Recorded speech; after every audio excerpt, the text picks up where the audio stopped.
We can microwave everything else, but we can't microwave life. Yeah, you have to wait for it. Life is life. Yeah. When you're going to treat yourself as a fuckboy, the important thing is to fuck.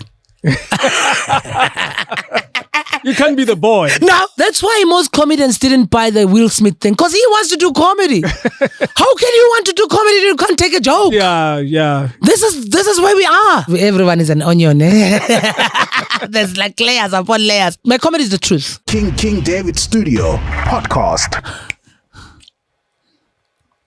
Okay, is that which one is me? Okay, this is me. I've done the introduction. Oh, is that the introduction? Hey, yes, it's me. I'm at David Mashabela Studios. They're much more nicer. Much more nicer than other people. We're born away. No, man. You can't do that. How are you, Celeste? I'm good. I'm good, and now I'm inspired. Like, I'm blown away with what you're doing here. I'm glad you like what we do. We try. I always describe our business as a hotel. We rent out a room and we don't claim your girlfriend. It's your chick. Okay. We don't even know what you're going to do with her. Okay. And we say, enjoy the room. You're right. Oh, your guy. I hear you. Okay. No, but I'm good, man. I'm very happy that you invited me here. Although I was going through something. I was like, oh God, am I going to even make it? Oh, but yeah, no. It's work. It's deciding. No, I'm writing something. So really, it's a challenge. I didn't know I'm gonna have a challenge. What is it? Is it a story, comedy, TV? Just so we have a sense of it. Book. Really? No way. No, but I'm learning. Let me be honest. I'm learning how to write. And? It's such a very... you dig deep. I didn't realize how much we usually, normally when we're younger, at some point you write diaries and stuff. When you're older, you're much more calculated about your thoughts. That's why maybe people are going through what they're going through, because we don't surrender the truth about what we're feeling emotionally. So to... Do you find that you have to do that now with this process? There's a level of vulnerability I wasn't aware of. I thought I'm vulnerable enough with comedy, but the level of opening up. Really? Yeah, to yourself, actually. Not even to think about it being read by other people. It's another story. Like to think about, is this how I'm feeling? Sure. And I think it's a whole lot of things that you didn't realize you had to unpack, or you are realizing you are unpacking now, or some of the truth you're like, oh, do I really feel like this about this? Do you why do you see the need to write at this stage in your life, or to write at all? I've always wanted to, and then the opportunity came. Yeah. And then I thought, well, I have a lot to say, because I've seen in so many podcasts, interviews, TV, radio, everything I say, people quote it and they will repeat it, and then I'll see something on social media that's trending. I said it in 2015, and now it's relevant because of the issue that has happened. And for some reason, I get a lot of that from my comedy and from what I see and say. So you're not writing a memo about your life. You're just reflecting on things. Okay. Let me not say what it is, but it is writing. You're gonna enjoy it. It's got a lot of me. But you're saying you're not completely enjoying it. No, I'm learning. Yeah. So there's a lot of uncomfortable feeling I have in understanding that this is, when you've done something that you know very well, like comedy I can do with my eyes closed. Like I'm comedy through and through.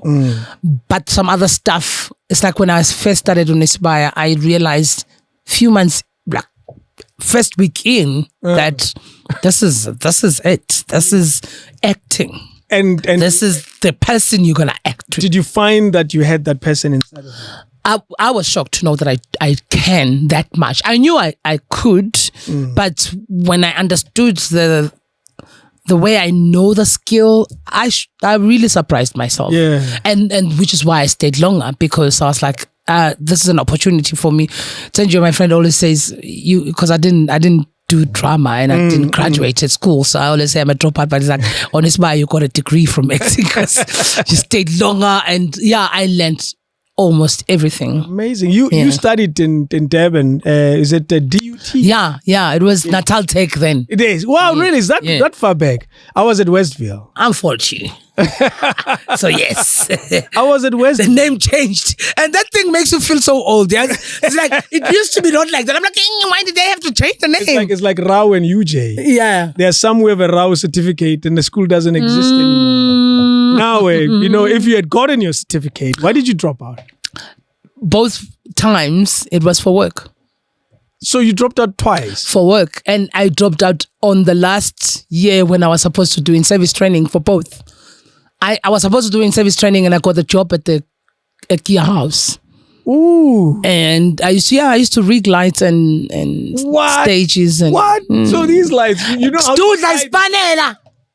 That's why I stopped, because it's so macho. It is. Which is why I'm always with my pink nail. I always found myself doing macho things. Yeah. But every time when people get to know me, they say, damn, you're so girly. I'm like, actually, yeah. And they wear, I know, because I do a lot of this type of work. And when you find ladies doing it, they're about going, I'm overall. Yeah. I was always in a dark denim. Caterpillars were my shoes. Yes. And what is this other thing? It's a caterpillar and this other whatever huge. I used to wear those shoes. Like I know, and also I'm a big fan, so I will buy men's stuff, men's shoes, men's jeans, men's t-shirt, because we had to wear black. Yes. Yeah. But I'm curious about the job itself. Was it that compelling that it made you stop school? No, because I was doing entertainment technology in school. Anyways, yes. So this was supposed to be an in-service training for my last year. And then I got the job. So it's like, are you going back? I'm staying. Don't hire me, you know. Your house in Joburg. But I was still in Durban. Yeah. I did a actually there's an album from Benning Spear that I love, purely because I was working on that show. I was doing Follow Spot. First time ever being introduced first time being introduced to proper reggae concert. And I didn't even know how big was Benning Spear at the time. I was just a student. I'm like, why are they going crazy? The Rasta guys with the flags everywhere running around. Wow. It was insane. And of course, to experience him coming out of stage, because I was going to follow spot him, so I had to watch as he was walking just behind the stage in a white suits, white dreadlocks. He felt like God. I was like, yo, what's going on here? So I love that he actually has an album that was live recorded there. So it's such an amazing. It's possible that it's you who's following. Yeah, I don't know, but the album, yes, of course, I was following. Yes. Yeah, I was doing follow spot for the show. I don't think people know that side of your life. Most people don't. That you were rigging lights. I used to rig lights. I thought I'm gonna do sound for radio, because I did few months on Uko's FM as a sound, because we used to do practicals So you fell in love with that, and I fell in love with lighting and stage. That for me was so much. And then I went, to become, I was a stage manager for, actually that's a first gig where I got paid, and someone wanted me for Kia House, and I was like, why am I going back to school? I'm being paid now. So I used to do the Phantom of the Opera for the young kids at the Playhouse. They used to, there was a younger version, young kids version of the Phantom of the Opera. It's such an interesting industry. I use a lot of that industry in the stuff that we do. Now I get to understand why you do different type of shows. You don't do a traditional microphone, empty stage. That's the thing, which is why I understand when the people that I work with, and it's not a bad thing, agents also would look into how are you making money. I've been doing shows since last year during lockdowns on restricted numbers, but I still want my production to make sense. How are you making money? I was at the point, okay, this is another thing with comedy. There's a point where you also need to do the work, the actual material. Of course. And as you grow in comedy, there are places where you're like, now when I go to perform there, I must compromise my set. Do you understand? Why? Like, because you must read the room. Sometimes the room is not ready for what you're bringing. Ooh. How often does that happen? A lot. Which is why it's important for a comedian to read the room. Most of the time when comedians fail is because they failed to read the room. What kind of room doesn't allow your type of comedy? For example, for example, when I go to Durban, most people want me to perform in Zulu. So right there, as a language, which is great for me, but there are jokes I can't say. They won't make sense. The puns are in English. And those I've learned over the years to be able to transcend my material from English to Zulu easily. But as a language, there's a content and a control. And I find that they're much more hilarious because... when you do them in Zulu or when they are easy to move from one to another? Because Zulu is a mother tongue language. It's easy. Zulu's got its own puns as a language. Of course. So it's easy to work with. Yeah. And sometimes you don't have to work hard. You just need to throw a word. And you know what I mean? Like it makes so much sense. So those are and other thing is, I performed in Lagos, and the reason why I've always felt I didn't do well, because the audience was not ready to receive what I was talking about, purely because of an experience. Is it your lived experience of their culture? Yeah. You can only talk to people as far as they've seen themselves, as far as they've met themselves. I've always say. So sometimes the material will be compromised if I'm talking to people, for example, somewhere they're partying, it's a club somewhere in Pretoria. These people don't have time. They've been here. They came for Sundowners and here there was comedy. And you're trying to make so they won't really have time to be thinking about the war. And some educational No. So you see, you read the room. But now when you create and I curate my own shows, my people come and they appreciate the way I perform. They appreciate my craft. They appreciate my material. So I don't get to compromise. I do exactly what I could do. Like when I was in London and I did the club, it was amazing. What worked about it? Purely because some of the things I will say in a room, for example, with no white people, and people are like, it's racist. But there, I was performing for white people. They were laughing. Right it didn't matter. So, no, because they are the receivers of that. Like, you know what I mean? Like, they understand where I come from because I'm talking about them. True. But when I talk about them in front of other people, not to a flavor. You know what I mean? Like, it doesn't work. So, there's always, it's not about... People, are they ready for that conversation? Because even as women, there are conversations we're not ready with. That's another one. It's easy to say things that everyone is saying these days. Oh, men are treatment. But when you go to look into what we do, and not I'm saying that, but all I'm saying, everyone else has their issues. Of course. Even with men, there are issues and there are conversations they're not ready to have. Leaders, they're in a conversation they're not ready to have. Everyone else have their conversations they're not ready to have. We can sing the song that we've been singing, but there are conversations that people are not ready to have. Where you're willing to sit down and engage it, dissect it, and talk about it. So when you unpack it, number one, you're shocking everyone. Jeez. You know? Do you deliberately shock sometimes, knowing that this is gonna... Purely because I think I do not like the whole everyone is feeling this way type of mentality that is going on now. Everyone is depressed, everyone is suicidal, and I know it's a problem, but not everyone.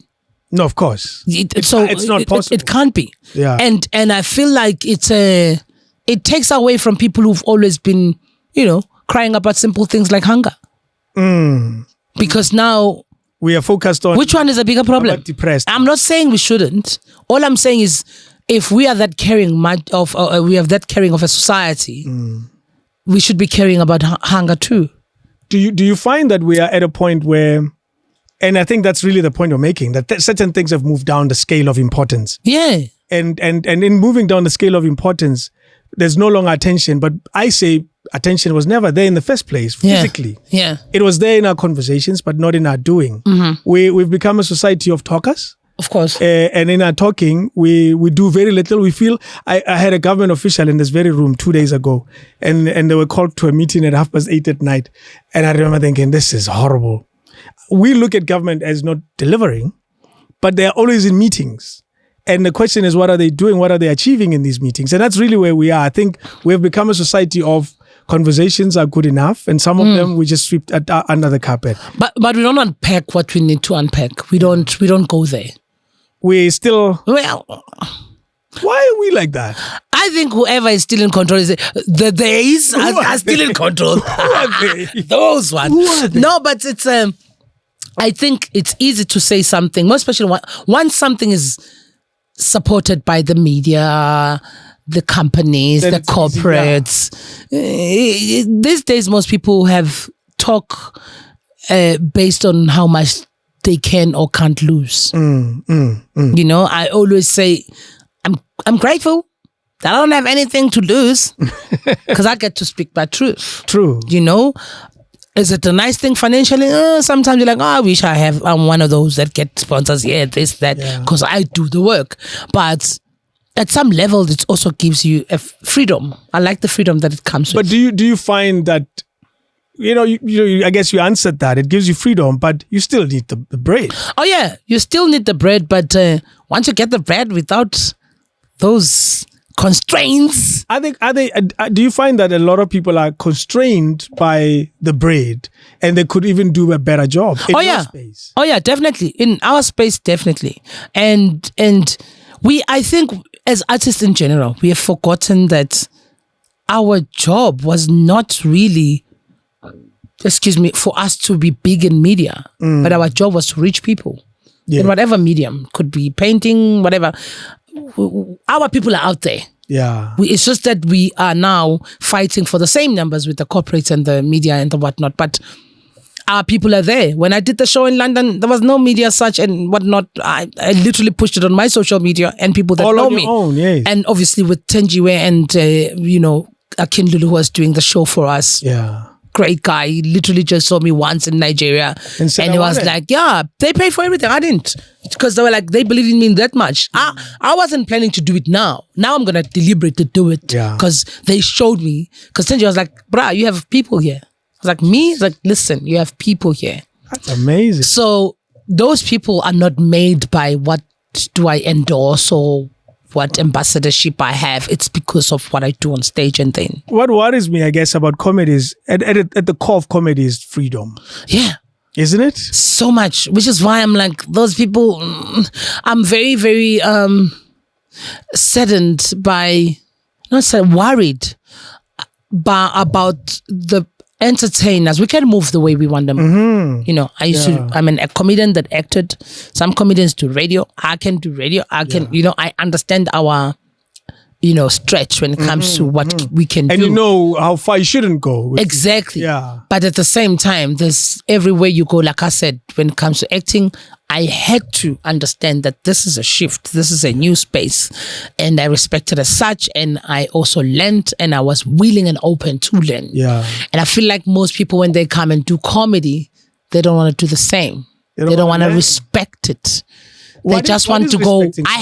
Respecting comedy is to do club gigs right there. Slowly build it. Chris Rock is still doing club gigs. Who are you? That's true. Do you know what I mean? And people like I have got numbers on social media. Good. But that's not comedy. No. Because those people all the time, and I'm not saying this because I know there's a beef between online comedians. I know they get their back. Really? I know. Is that beef? Because you guys don't see us as real comedians, but they don't. But they don't do 5 minutes. Yeah. They don't do 10 minutes. They don't do anything. They do tiny little edited stuff. That's true. We don't edit. That's number one. We don't edit. We don't read anyway. You just stand there. Right there. It's all in the back of your mind. I know my show if you can say right now I must do my 1 hour and a half that I do for my show. I know what it is. What? That's crazy. And I know when it's time for me to get rid of the joke. Yes. And these things didn't just happen. Still 2005, you learn. People don't understand that in comedy, you just need firstly, you need to find your voice. Yeah. And that takes years. When did you realize that this is your texture? I think I was in probably. I would say it happens gradually. Yeah, you don't see it. Yeah. But I think in 5 years of me doing comedy, I was clear about type of comedy that I know. Like I would hear a joke and I would never say that joke. What is the type of comedy you do? I can describe it, but I think I'd rather hear it from you. That's funny. I can describe it. That's funny. Well, maybe your description is going to be different than mine. I'm curious to hear yours. I'm a storyteller. Okay. It's based on storytelling. Yeah. So definitely there's a premise in every of my jokes. I always question what is out there. Okay. And also raise my views, what I think. And I talk about myself and my experiences. I'm very personal. I'm very open, which is what I thought when I spoke about the writing thing. I thought I'm vulnerable enough. I've been stripping myself over the years on stages, telling people, but no, there's a lot more layers. Everyone is an onion. There's like layers upon layers. So I think my comedy is the truth. There's a lot of truth. I base it on the truth, and I go where and I use it as important conversation purely because of what I automatically tend to represent. You know when you're a dark skinned person, it's not like you want to represent, but you end up okay. Here we are. So because I'm unique but very common. Yeah. Because I represent so many people. There's so many of us like this. Yeah. There's not so many of us in a certain space, but there's way too many of us. So I find this is now where solely my voice lies. After the show, there are a lot of people who come up to me and it's like, you freed me. I can do this. Really? Crazy stuff I've had over my shows. Amazing. Yeah. People that have dated on my shows. People that have... I spoke on Meg G's podcast about dating and me going on, I love breakfast dates because I feel breakfast dates are intentional. That's the date I should have had. I would have been a dinner date. Now I'm glad I did that. But you know why? Let me tell you something. Yeah. I'm the first thing.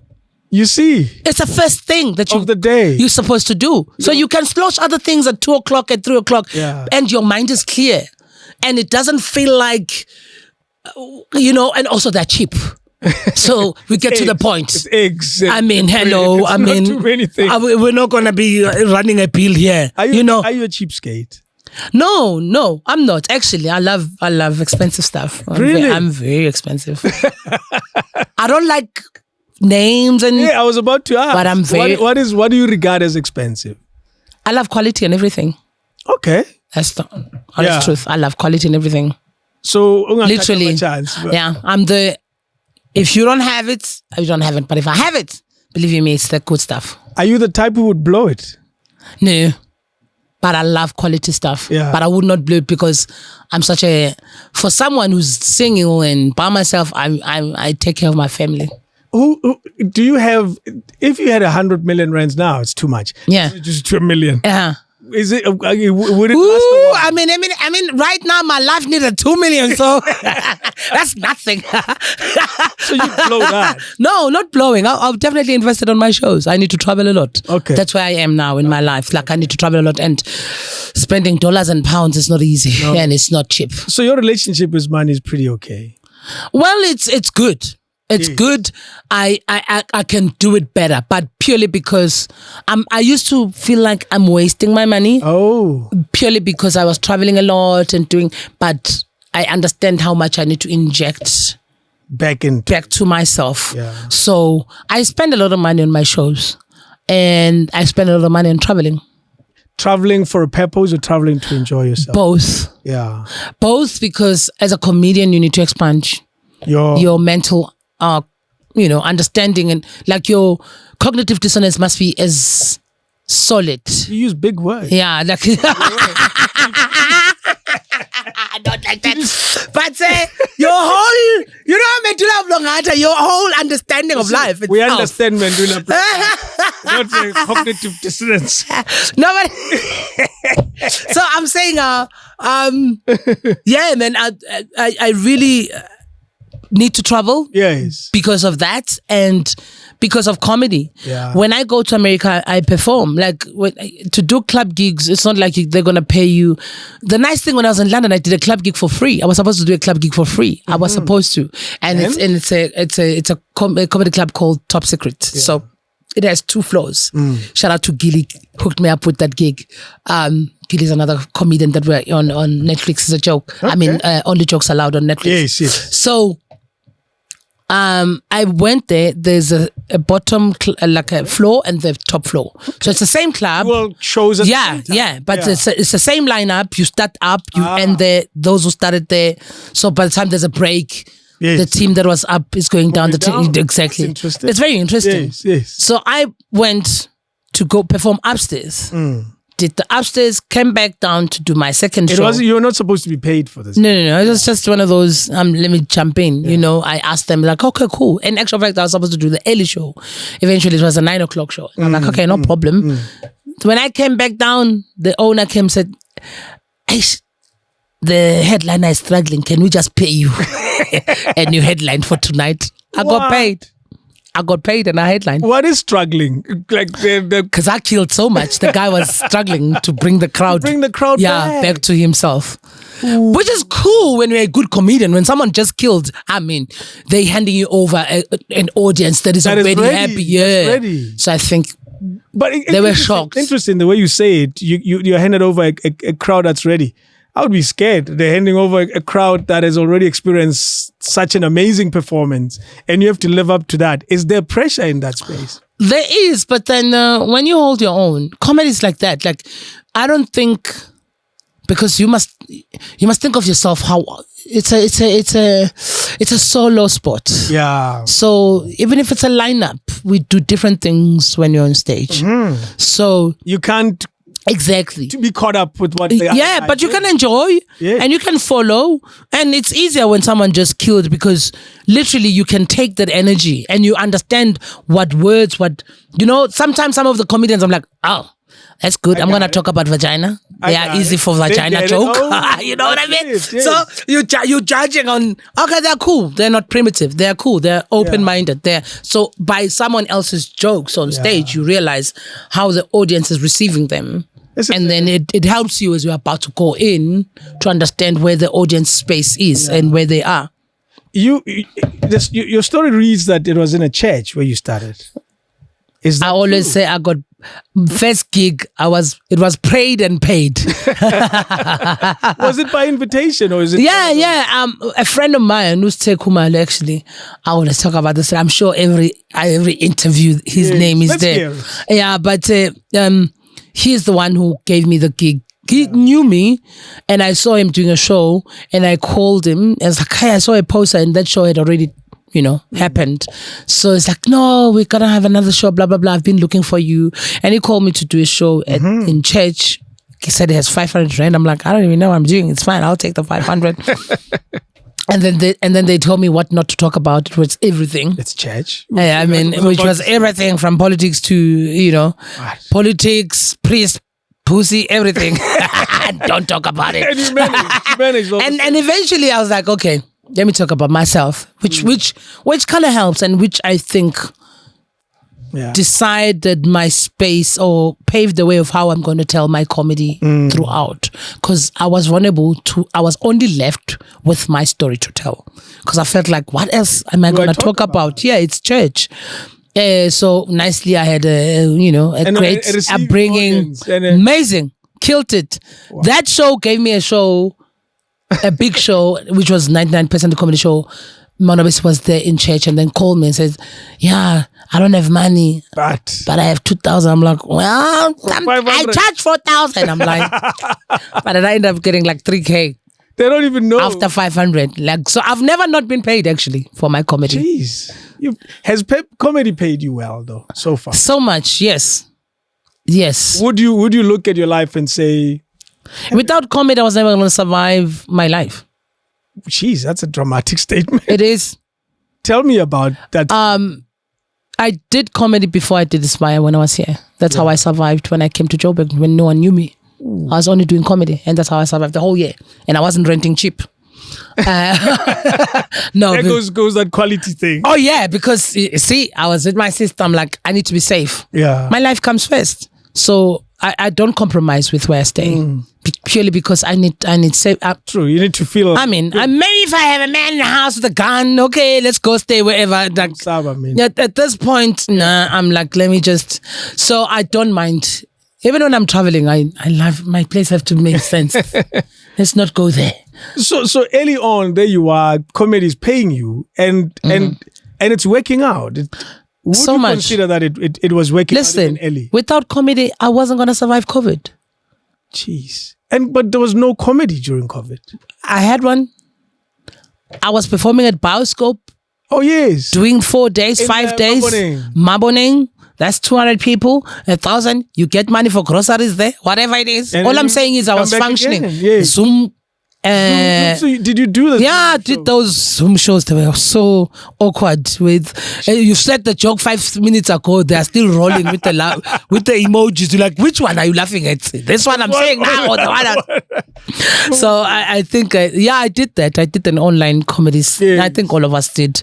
But if I was not a comedian, imagine what I was going to do. Because we stopped shooting completely just before. Yeah, 2020, but I was already done. Oh yes, your character was. Yeah, the last year when Spire closed, I think I was on set not more than 4 months. Then you were out. Yeah, I was ready to go. I was ready. Yeah, I didn't have a spokas on me anymore. No, yeah, you were done. I was done sharing that woman. Did you enjoy sharing that woman in the beginning? I enjoyed her. But I think I took the character home. Ooh. I took her home so much that I forgot little things about myself. Because for the past 8 years, I couldn't do nails the way I want to do. Because you were... Lashes. So I turned around this one time like, why is my wardrobe looking like an auntie? I know I love dresses, but these are, because I no longer had Celeste. Every day I'm on set unless I'm doing comedy. And then when I'm not doing comedy, I'm lazing around with tracksuits and stuff. Yes. So I ended up... But otherwise, I'm very bright. I've lost a bit of that because of the daily. Yeah. Interesting how you took her home. I really took her home. Anything else? I took her home because I'm staying with my nephew now because all my nephews and nieces, I was a proper aunt for those years. My sister couldn't understand it. Why can't we just go and have fun? We're singing. Like, no, let's go home. Because I felt like I needed to be that motherly. I don't even know why I did it, but I enjoyed my nephews and nieces. Not like I don't like them, I love them. It's the one of them is the one that brought me now. The one that brought me now came in when he was 20. He's 25 now. When he was 20, turning 21. Little boy. Yeah, because he's a man now. Yeah, I saw him on my show. I think I was doing Black Text tour, and he was on one of Devon's because he was staying in Devon. He was in Devon show, and he came backstage like, and I want to travel because my dad, my brother had passed on. I was like, okay, fine, come, because you're no longer at school, come join my tour. Hang out, yeah. So he followed my tour in Cape Town with a Joburg. And then after Joburg's like, auntie, can I stay with you? I was like, okay, cool, come through. It wasn't that difficult. No, because it's just me and my sister, and I had a bedroom for him, so it's cool. I was like, and actually now it works well because he's useful. I pay him. He's got a salary now. It's very useful. Yeah, he's got a salary now because when I'm doing shows in Cape Town, I just hire a car. He drives. I saw him. He takes the shots. Yes. He makes sure that there's food for people backstage. He picks up my comedians if I have my to fly. niece here as well. Yeah. It's the only way you do it. It's the best way. I'm enjoying it. And also he's learning and he's willing to learn. He loves. Also, I took him on because he likes the space that I'm in. Yeah. And I felt like I needed a person like me when I was his age. That's it. So it made sense. Let's talk about family. Yeah. Your story is well spoken. It's well said. But I'm curious to talk about your mom. What kind of mom are we dealing with here? A proper typical mom. My mom only married and only dated my father. One of those. What? Only kissed one man.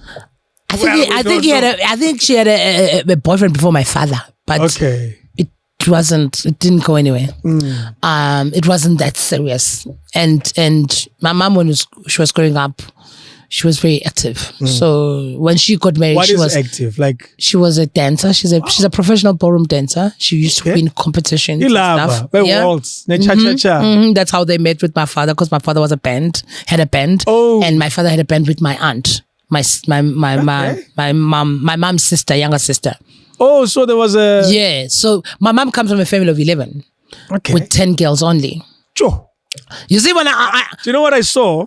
Lobola money. So yeah. Only my uncle was the last born. Wait a minute. So I grew up in a very matriarchal family in a sense that I only knew my aunt and I was very close with my mother's family. I knew my dad's family. We were also close, but we spent most of the time with my mother's family. Yeah. Well, dad was home. I come from a very nuclear family. Yeah. A dad, a mother, and 8 kids. All of us are from the same parents. Like literally, I grew up. We were blended family. We're one of those, including dogs. Like it's too. It was literally nuclear. Like a father, a mother, and 4 children. Boys, 4 girls, children, auntie. Maybe a dog outside. And dogs. Yeah, not even maybe. We always had dogs. Even today, my mom has like 6 dogs. So is she still around? Yeah, she's 76. My dad passed on. Ooh. But my mom has always, been active in her life. Yeah. She was a tennis player. She was a nurse. She was a ballroom dancer. She was a modeler. When she got married, she was a pageant. She was a Miss Lower Umfolozi. Yeah, of the region. Yeah, like, Umfolozi, the river. There's a lower parts, so from Mpangen, it's a lower part of Umfolozi. So yeah, they called, she was titled Miss Luafa. Lower Umfolozi. Yeah, when she got married, apparently they got the cars and sponsorship from the guy that had a soccer team that was sponsoring the pageant. Yeah. So when she got married, she was still holding the title of so the guy sponsored the car. They were the first in the area to get catering for the wedding. They were very, very posh. I must tell you though, your mom was, when you walked in, one of the comments you made to me was, where do I find the time to do all the things I do? I think you should go back to your mom. She managed to do so many things. Yeah, she managed to, and she had so many kids. But I think, which is what I take from her. Yeah. My mom is a mom. Proper. And I think I might sound, I don't have kids. I don't want to judge anyone. I'm not judging anyone. But I always tell people, once I have kids, I'll be a mother. I think we take for granted the whole journey of it all. Yeah. And I understand it's tiring. I've seen my friends, I've seen people that I know. It's tiring to be a mother and do all these things, but I think we're asking too much. Once you're a mother, be a mother. You can be a sexy mom for your boyfriend, but be a mother. But what do you say when you have a child, you would be you would stop certain things? Yeah, definitely. Example? Easy. I won't have much of a unnecessary nightlife. Yeah. Do you know what I mean? And I think once you've done things according to stages, you don't miss anything. I went to the club. It's not like I'm going to miss it now. All of a sudden, no. Unless I'm working for this child. Makes sense. But because we take for granted, and I understand it's like most people, they don't have the fathers and whatnot. But I think from my mom, because even when my dad left, we were still a priority. Even throughout? I'm not saying other people don't take their kids a priority, but I feel like we don't mother like our mothers used to. And we automatically assume the results are going to be the same. They're not. What has changed about our mindset? I think most people think mothering is boring. Like it takes you out of the game. Most people, it's because maybe the father is no longer there. And I do understand the circumstances because I'm talking about the mother that had a parent. A husband. A husband, yeah. I get it. Who could do it. Yeah. I get it. But I see my siblings as well. I think once you have become a parent, just enjoy it. It's a new enjoyment. I think people want to add stuff so that it doesn't become boring. No, it's like when you're married, it's going to be boring. There'll be boring days. Boring, accept it. You're not going to be now all of a sudden trying to be like a single person. That's where the problem starts. Because then you don't enjoy, because as much as marriage and other stuff is boring, it's got its own perks. Yeah. So I think, and more especially now that even more in an absent fatherism, you're parenting, you are being asked to do more now. To double the work. Yeah, But I think more than anything, I really wish when the time comes, whether I adopt or I have my own, I want to be like a mother. Yes. And enjoy it. Yeah. And I think we also take a joy out of some of the things. I'm 42. I don't want to enjoy like a 25-year-old. No, I've done it. You've done that. I've done it. I want to enjoy this age. It might not come with partying every 3 days. I need a nap in between. It's fine. But I did well in your boy. Yeah, I did it. Tonight is it gonna be a long night? Okay, I'm sleeping from 12 o'clock till 5 until you know what I mean? Like, so but also the freedom that comes with being this age. So I think sometimes we're living in the age of picking what we like, and which is, I believe also that's where our depression comes in this generation, because the level of gratitude is not questioned. That's it. Your mind has lacked a serious level of gratitude to think there's something lacking so much. We are forever looking for stuff. But sometimes some of it is in front of you. You know, and I think because we've accumulated things and we achieve and we calculate, I've got a couch now, I've got 2 cars now, I've got this now, and you do not even understand the need for you to have those things. Where does it come from? Yeah. And then you are constantly not satisfied, not grateful with what you have, But grateful to whom? Grateful to you? To you, it's life. Yes. You know, I said this, I think we can microwave everything else, but we can't microwave life. Yeah, you have to wait for it. Life is life. Yeah. Life is life. That's why most people, you can have all the money, everything else. Maybe in love, you're not that, lucky. Because also, the people that are in love and have all these wonderful things, check how they fell in love and what made them grow. There's a lot of stupidity there. A lot of being naive. Yes. A lot of surrendering to love. But if you don't want to do those things, I haven't gotten a chance to. I know when I love, I do. In my past relationship, I think my ex-boyfriend, yes, I would say there was a serious. Also, though, a lesson I took from that, because he was a divorcee, and I had that thing of, let me wait and not be that girl. Wait for what? No, I mean, as in, you're going through a divorce. You know what I mean? Like, I was being sensitive to what he was going through, you know? Although the divorce was done, but I understand that it lingers on. I mean, talking about years or whatever. So I think I waited for the cue for him to say, okay, I'm free now. I'm free now. Yeah, mentally and emotionally, I'm no longer hung up there. Although we were dating, everything was fine, but I thought to bombard him with another, let's be serious now, you know, but I love the fact that I got a chance to love. I got a chance to express it. And I've got I love in a very typical way. I wanted to find out, how do you express love? I'm call it typical, and yeah. I'm a service person.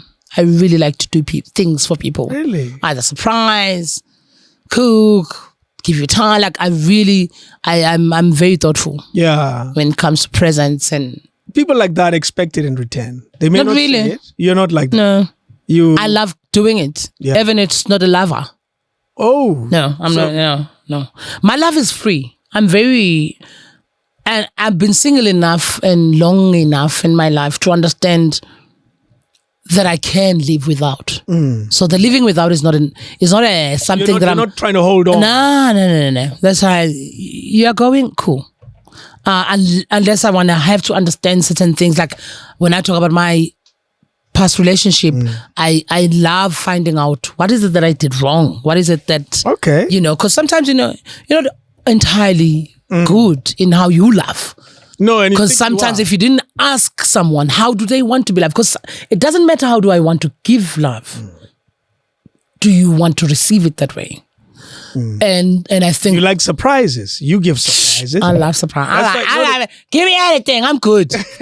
and like I'm so sentimental. Even someone gives me a T-shirt, like I can have so many clothes, stuff that someone gave me. I don't want to give them away. Oh yeah, because I'm like, this person, thought of me this way. Yeah, this is so cool. It's cute. I love it. So you don't have the type of love is called out. You know, the love we are nigga and I got in Zluto. I got phone. No. The whole thing of not phoning, like one thing I'm not gonna deal with is people who are undecided whether they want to be here or not. I don't have time. Yeah. No, we're not gonna discuss that. I'm a human being. You are a human being too. So decide. I think people have been begged enough to be like, sometimes you're begging people that can't love. to save their life. They don't know how. You know what I mean? They can't love themselves. Why will I? Do you find that it's a running theme of where we are now? People now. One thing I don't date because of hunger. Yes. I don't care. I literally actually I'm much more expensive because I want personality and a character. I don't care what you have. Because my life has taught me that I can do for myself. So I'm not the looking for taking care of type of person. Emotionally, yes. Time-wise, yes. Quality stuff, yes. Be there. Show that you care. Call. I'm not going to be... This whole, you're not calling. I don't know if you're calling. It's a 10 off. It's a 10 off. After 3 days, I don't even know. What's your... Oh, I'm easily... Because the thing is, I know how to live with myself. Are you the type that break up or get broken up with? I do break up. Yeah, I broke it off with my ex. Apparently women leave you way before they tell you. Yeah. I left maybe 3 months before I told him. Poor guy. And he didn't even know. And you hung around. Because you like, I think the first time you're like, okay, did I read the situation wrong? Whatever the situation was. Is it something that we can talk about? And then the second one is like, is this a reputation or what? The third one, really, come on. Yeah. You know. Do you have room for conversation? I do. That's Lungise. I do, but I didn't. That's another thing I did on the past relationship. Is that a lesson learned? I learned because I was like, bye. And I had a rooftop car and I waved like, she's leaving. I was so dramatic. Is that how you left? Did he say, hey, wait? Like, let's talk. I'm like, I don't want to. It's cool. But it's because I already was like, actually, I think this is not working. Was it something that, in hindsight, you knew was repairable? Now that I thought if I stayed, I'm still going to continue, probably. I felt the probabilities of dealing with that. Same thing. Mm-hmm. Or me waiting for something I don't know. Like I was like, either way here, I feel like if I continue, I'm still going to be in an unsure situation. What is a deal breaker for you? The deal breaker is time and lies and not being like, because I feel like I'm a very honest person. I'm a very open person and I don't have much. Yeah. And when I come to this relationship, I don't bring anything. I don't have a baby daddy. What? I don't have, I don't have issues that you have to take care of me. What? So it's like most of the things is taken care of. Let's be here. Do you want to be here? Let's do this. Yeah, because I think this thing of being in and out, that's why you are not aligning in so many things. Because, for example, sex. Yeah. If you don't know someone, you're going to have issues there. But if you take time to get to know someone, you stay with them, you understand, okay, this is how, you don't have to ask so many things. I'm not saying don't work, don't do this, because I know I'm the one. I know I come with the time factor that is an issue when it comes to relationships because I work on the weekends. Exactly. But believe you me, I have a show on Saturday and Friday, I'll come in and cook and have a good time before I go on show. Come back, I'll be with you. If I'm traveling, let's go. If I'm going to Mpumalanga, let's have a bit of a thing. I'll incorporate a bit of an outing thing with, so that you don't feel like I just left. Because also I'm working like a DJ, night hours, da. So I need to make sure that you're taken care of. Like we can go and at the hotel, you do your thing. Tomorrow after the show, I have time. You know what I mean? Like you, hang out. I do. Go for safari. I do. Yes. Give that time, definitely. But when it's not in return, it's like it's tiring. The deal breaker is... Yes, I was about saying so many words. In so many words, stick to what you say you're going to do. Like, I don't want to be... Phones, I'm not a phone. I don't want to look at your phone. Yes. There's so many things I'm worried about. Now I don't want to be like... He said, I don't even do it. Actually, listen, I'm that type of a girl. If it's written sweetheart, I don't even want to ask. You're gonna tell me if it's why. Who knows? Or it has hearts, red hearts. Listen, as long as I think at some level maybe I'm a bit, I don't know, wrong in some way, naive. When you treat me good, right, I have no reason to be an FBI. Like, I feel like wasting so much time to be investigating. Stories of FBI's? Because I know, like, hey, let me see. Is this message, did it come at 2? You've never had that. No part of you. I don't do those things. They're exhausting. They're exhausting me thinking about them. Like, now I'm there looking at your stuff. I feel like there's a level of not loving myself in all of that. So you would say to those men and women who are investigating, your gut is the best investigator. Yeah. We'll tell you. But your gut is telling you something is wrong. Yeah. But look at the actions. Look at the actions. If you feel it's that wrong, go for HIV test. Do something. Yeah. All I'm saying is, now, don't go crazy losing a day. Going to research the cupboards and the drawers. And that day leads to, because you're going to draw conclusions from that investigation. Yeah, and also the vibrations thing. You know, when you are, you need to clear your aura and your spiritual whatever, and you're going to meet the person that you love and you're in a relationship with.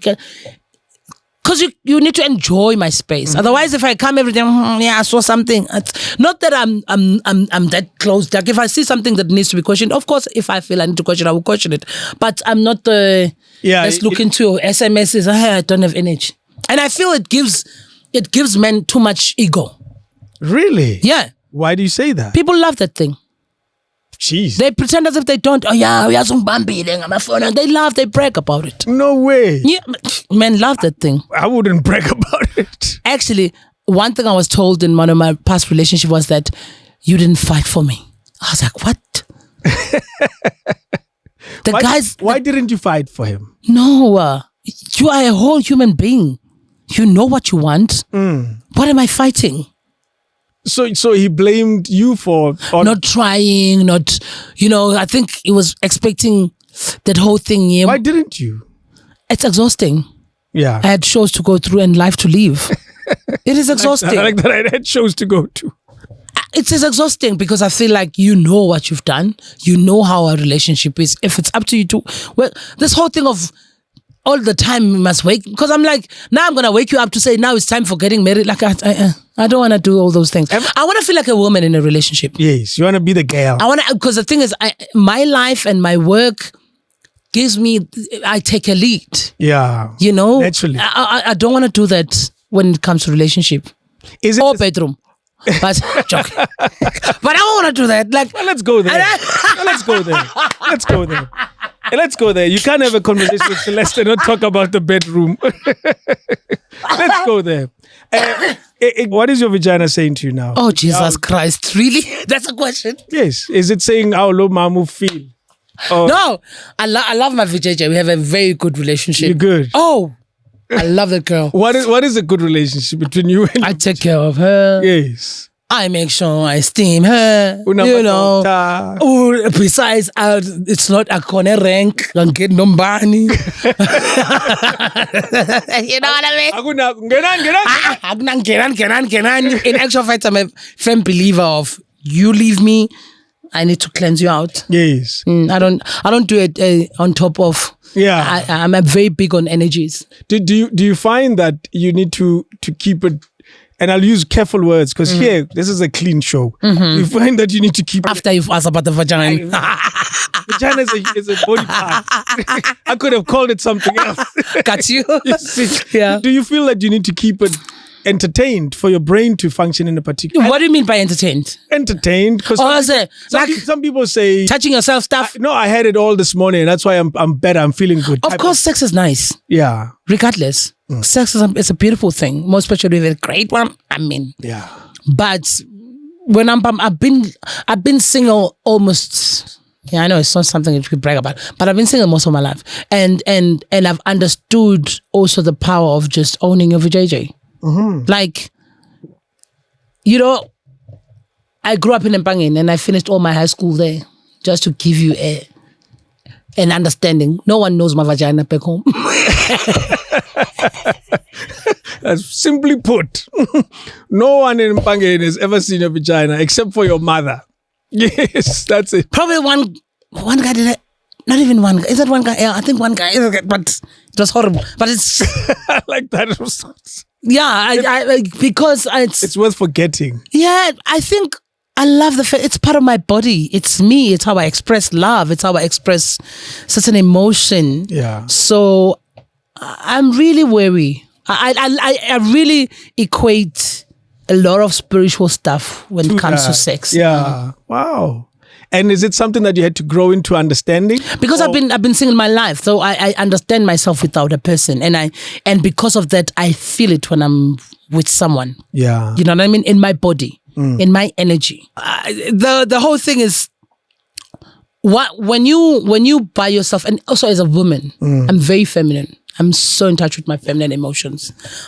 So I know when someone sweats head, like you can feel, man, when your body has been, touched. Yes. So you, in that sense, vibrations tell you. Yeah. Men don't believe that we do go through that, and sometimes you do have sex with person. It's like, I will never have sex with you again. And you know this because it was. Not because of the energy I was left with. After that. Was not good for my soul. Yeah. And I think, I know sex is a bit quick, whatever, clubs. It's also a very beautiful thing. And I take it as a serious stance and a very beautiful thing that you must do, intentionally. You must be intentional about sex. Yeah. You must, so that it's someone else's body. What makes you think you're just going to go there and, explore someone else's body? And do you feel that we have, I don't know, what's the word? We made it seem less important. Oh, yeah. This whole experience. Yeah. Because the way you're describing it, it's this beautiful. It's beautiful to a point where I prefer having sex when I'm not drunk. Yes. That's how I love so it. I need it to be beautiful moment. I don't need to see everything. Yeah, I don't need after then I can smoke and have my wine. But you need to be in it. Yeah. I think we take it for granted that it's the last communication that humans have that is genuine. But we have. I don't know if I make sense. No, completely. To allow someone to touch you, it's a very intimate such stuff. an intimate way, because it's a connection. Human beings don't connect in that way in any other. Exactly. Yeah. Exactly. And it's for me. It's a thing, man. It's not just. Do you find that our culture's misrepresented or miscommunicated? Because it's a lovely thing. Of course, everyone else wanted. And, men wanted more, some women wanted more, some people want everyone, and of course we're in a generation that is really holding on to this one part of freedom, if you will. We take our sexual freedom very serious. And I'm afraid most people, when you talk about sexual freedom, they think it's you doing so much. Loss. It's you doing so much, so many people doing this and the other. No, but sometimes being that sexually free is about you, self.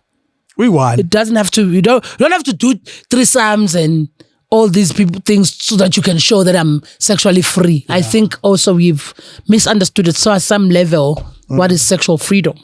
It doesn't necessarily mean that you are out there just being frivolous about everything, because sometimes it's knowing yourself intimate enough to understand that when someone comes into your body, you understand what is it that needs to be touched. Because there's so many people who have sex so many times, but they still haven't told their people, no, don't go to the left. Go to the right. Have you told? To say it's my body, there's no way you're going to be there, and no. We have to talk more. You've given directions. But if I'm naked. When do you give directions? During, before, after? Obviously, we find a way to have a conversation. What kind of sex do you want? I'm asking. What kind of sex do you like? That's why normally it's nice when you do it. You just let me show him. Yeah. Then to say left or right. Yeah. Do you know what I mean? But sometimes after you have a conversation, a nice kind of. I like has it been well received? People do receive it, and sometimes people do it. Listen, because sometimes it doesn't. I think it's because sex itself doesn't start when you're having sex. Of course. Well, I think it's different for men, but keep going. Help us understand. So you guys are like, done. So I'm saying, help us understand. So I'm saying, the understanding of you get to know someone. How do they want to be intimate? Do they love oral sex? Do they not love oral sex? Do they like touching? Are they kissing people? Or once they're there, they're there. Like there are so many people, different ways. Like, but once you have that conversation and an understanding, and of course, some of the things people won't come out right and say, yeah, this is what I like. You hear it from a conversation, from what they like, from how they walk, from how they do their things. You study your person. I think that's why in a relationship, that's why you must be there. If you're going to be told to be there, then that's not a relationship. You must be there to see these things. Yeah. So that when you get there, you don't have to ask much. Because you were there. You were taking clues, You don't need Mugumar. You know, because as much as we think, and I think also as women, we have that thing of, I do have a vagina, it's fine. No, you still have to find out. Men find pleasures in different ways. Well, there's a research that says men, over 70% of men are likely to have an orgasm. Yeah. Less than 20%, if not 30% of women have never had it, and they have no clue where to find it. Because it's that intimate part with us that we cannot run away from. Do you understand? So, casual sex, sometimes you will miss to have those. Because also, it's a problem with casual sex. Men don't want to be told they're having casual sex.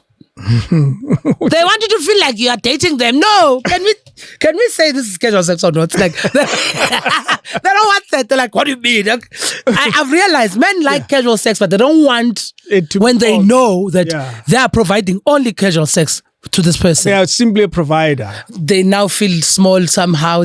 There's an ego somewhere. We have a problem. Yeah, you do have a serious problem. But I must fall in love. And then you're like, yeah, but you know it was casual. It sounds so confusing. You realize that? It is confusing. So I think because of that, then you don't get, because even if you do have a casual sex or whatever, let's not talk about it from men's perspective. Yeah, from men's perspective, but then I'm old, man. Who are we fooling here? I don't want to be. Should I call? I know what I'm calling. Like, come on. Why should we want to add on my mental issues? Like, I must think. Should I call? Was that enough? Was not that enough? Because that's where we are stuck. Because this man understand how we take sex as women. We are very encompassing. We take you. In an essence. True. We do take. Absolutely. We absorb all of you. We take all of you. So, in that way, you must understand how my body moves too. But then if I'm just going to be there taking and then we don't have an understanding what's going on, it's a problem. Because even when you have an arrangement for that casual sex, it's still sex. Doesn't necessarily mean someone must come there and deposits. No, it's sex. Yeah. People must get to know it's still your body. You're not doing this in silence. It doesn't change because that's a relationship. This is casual. That's it. The sexual experience. The sexual experience must be the sexual experience. I think that's the thing. People must be fair. I mean, these days there are women who are open to so many things. I'm 42. I mean, so many women who have no desire to have kids no more, have no desire to marry. I'm cool. Yeah. You know, they've done so much to her. She's cool. She's happy. Even if sometimes they haven't done anything, but she's like, you know what? I don't want to bother no more. I'm 45. So it's cool. I'll have this guy as a casual person for me. But it still has to be. Believe you me, men don't like to be told it's casual. I didn't know that. Yeah, because you want the whole thing of, I'm falling in love. And then you're running away like it's a stupid thing. Do you know that men are likely to fall in love with you in minutes and women will take a few weeks? Yeah, of course. But we know first when we either going to love someone or not. Yeah. We immediately, few seconds, we know this person I'm going to take some time or not. Oh, that's amazing. Eh? Our intuition is very strong. And that's another thing why on a deeper level as women, I think the whole thing of Salang and Tombi, prepare yourself, is not necessarily, as much as it's been tainted by patriarchy stuff and politics, but I don't think it was necessary for you to just be good in your marriage. It was for a woman because we are deep. There's more. There's no way we're going to bring life to this earth and we are not deep. True. That's why God assigned us with that task. So we are deep in how we feel and how we do. That's what I'm saying. We take what you have and we make it better. in whatever sense. And bring it back as something else. A greater thing than what you gave me. You know what I mean? You can have your wine. You've been wanting to sip for a while. Wow, man. So I think that whole thing of us loving what we do and loving the partners that you are with, even in casual sex, I think men misunderstand when women, it's like, no, it's a rule. You have to do it once. Like, no. The first encounter, you haven't done anything. What do you mean a rule, you have to do it once? No, you know when people are like, yeah, because I have conversations and people are like, no, when you're going to have casual sex, woman wants to be attached. Da, da, da. Okay. It's not about the attachment thing. Chances are the first round you didn't do nothing. Ooh. You are yet to explore me. It's literally, you've done nothing. You've just You were introducing yourself to me. Well, now you are done. So that's why it's nice for women to know that, okay, is this casual? Or not? So that I know it's going to take you maybe 10 times for you to get to know my body. Do women wanna be told that it's casual? And now I'm asking a very tricky space. Should I announce it? Or should I request it? When we are older, we don't have time to waste. There's work involved. There's a lot. Yeah. Let's not. There's nothing I hate about not knowing whether to call or not to call. That thing is annoying. Let's be clear. You sound like you've been there. It's annoying because even with people you want, like, but what is this one doing? I'm not going to call you back. Do you think I want to go? No, no. I was still getting to know you. But some people are using it as a clickbait thing. Call you once and then you're going to follow and call now. It's like, come on, I don't have time for that. We are old. Yeah. Say what you want to do. Be about it. If I agree with it, great. If be I don't, about it. Yeah, let's be about it because it's easier. Then therefore I work from 11. After 11, hey, can you come through? You don't feel otherwise because you know what it is. Yes. You know what I mean? Confusing. No. Rather than to say, what does he really think? No. Yeah. Even if I see you at 12 p.m., it's because we had an agreement for the next 4 whatever nights. It's cool because I know what's going on. Yes. I'm not confused. No. The thing of not knowing is what makes women go crazy, and men don't get that. We don't get crazy because we just go crazy because you lied at some level. You made me behave in this way. Meanwhile, you were... Or you created a certain level of expectation. Expectations. That you didn't live up. Exactly.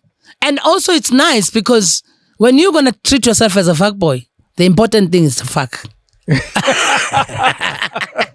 You can't be the boy. No, you can't be the boy. So now, it's important to know you know that part. Like, you know what I mean? Yeah. So now that when women says, that's all I want you for. That's it. So you better be good in this. Because I'm not asking you to cut the hedge. I'm not asking for the car. I'm not asking for favors. I'm not asking for dates. I'm asking for you. Yes. So you must be ready. That's a thing. Is there more and more women that are becoming as casual as that over time, or just based on observation? I think there are. Most women are tired. I think men underestimate. Some women are now with other women purely because they're tired. Really? Yeah. Some women have changed the game because they're tired, not because they were really lesbians or bisexual. They're like, okay, let me try this because I'm done here, and it's a sad thing. That you're saying rather, the value of man, has it eroded with time? Yeah, I think the whole thing, it was cute and beautiful when men wanted women. I don't know when it changed. Men. Interesting. We were talking about it on the radio the other day, and I said women help ourselves, advise us. No. We think we're great, and maybe there are things we're doing wrong. And some lady called and said, I miss the time when men used to make us laugh and want to tell us stuff. And the intention was there. Yeah. Thank you. Yeah. The intention was there. Yeah. To try. I feel like men don't try no more. With the WhatsApp. It's like, for example, WhatsApp. Okay. Change it. You can't WhatsApp your friends, your soccer team, your school teacher, your kids, and me. Come on. But why not? What's wrong with that? Conversation. That's why you want me here, because we could have texted this. We could have. There's a level. Yeah. a different vibration. That's true. A different understanding. You know what I mean? Like what I say, you understand where I come from by the energy alone. Conversation. I still believe in calling. When you want to date me, if you're going to find me naked, call me. You are old school, man. Now call me. And you know what? Why I say that? They know even here at the office. You can't send me a message. No. I believe that we live in a time where uzotumulumlaiza on WhatsApp utin thank you. And ishile by the time you read that message. You could have called and got the answer immediately and moved on. Wow. And it's the energy thing, because you can tell when someone is lying when they call. You can text, you find a K. A K is a full sentence, a whole paragraph. K, and you're like, okay, are you coming? K. Cool. Wood, hard. You don't not because another thing is, really, are you? You don't feel like you need to do that much effort. If calling is such an effort, you don't deserve my body. Jeez. It's too much. It's an effort. Do you think we are shatek? I think so. Would you marry you? I will. I'll be so happy marrying me. Really? So much. Wow. Look. And I'm a typical Virgo, and I make everyone's like, I know. I love making the house. I stay with my sister, but it still feels like a home. When my other sisters come, they come to me. When my nephew wanted to come, didn't go and stay with my brother, stayed with me because I keep my house as a home. When were you born? 25 August. Wow. We share a star sign, by the way. Virgo. Yeah, I don't know if it was... No wonder you love... You like expensive things like me too. Yes, thank you, you do. And you know you act humble and stuff. Guys, hey. Hi. Celeste. I mean, you have the vinyls on the wall. That's Malini. Which is cool. I like you see, I think people always think the soft life is about the brand names that are out there. Yeah. The soft life is quality stuff. That's true. When I say I love expensive things, it's because I do even pay for peace. Me, I pay for peace and quality. It has a commercial value. Listen, so much, and people always ask me, why would you? My daily, I spend hours by myself in the morning. You prefer it that way? Well, because obviously I don't have anyone, but but when I wake up in the morning, yes, I do prefer it, more especially when I have a show. But on a normal average, I spend from 5 o'clock, 6 o'clock till 9. You are without talking to anyone, without opening the phone. Why is that? Is it? I just want to feel myself and really understand. So by the time I meet people, I've recharged. And also because I'm a performer, I feel like I give my energy a lot. So to replenish it, you need to I chill there. I either listen to great music, and also I love my non-commercial music. So which is? Well, now it's commercial, guys. I listen to a lot of African music. Okay. Reggae. Yes. Wow. I don't know why South Africa doesn't play reggae. It's the most insane thing. Yeah. It's crazy. Let me just say this, and let me speak on behalf of radio. We find ourselves in a tricky space as radio stations. We have the same goal that social media influencers have. We need an audience. And you work so hard to get this audience.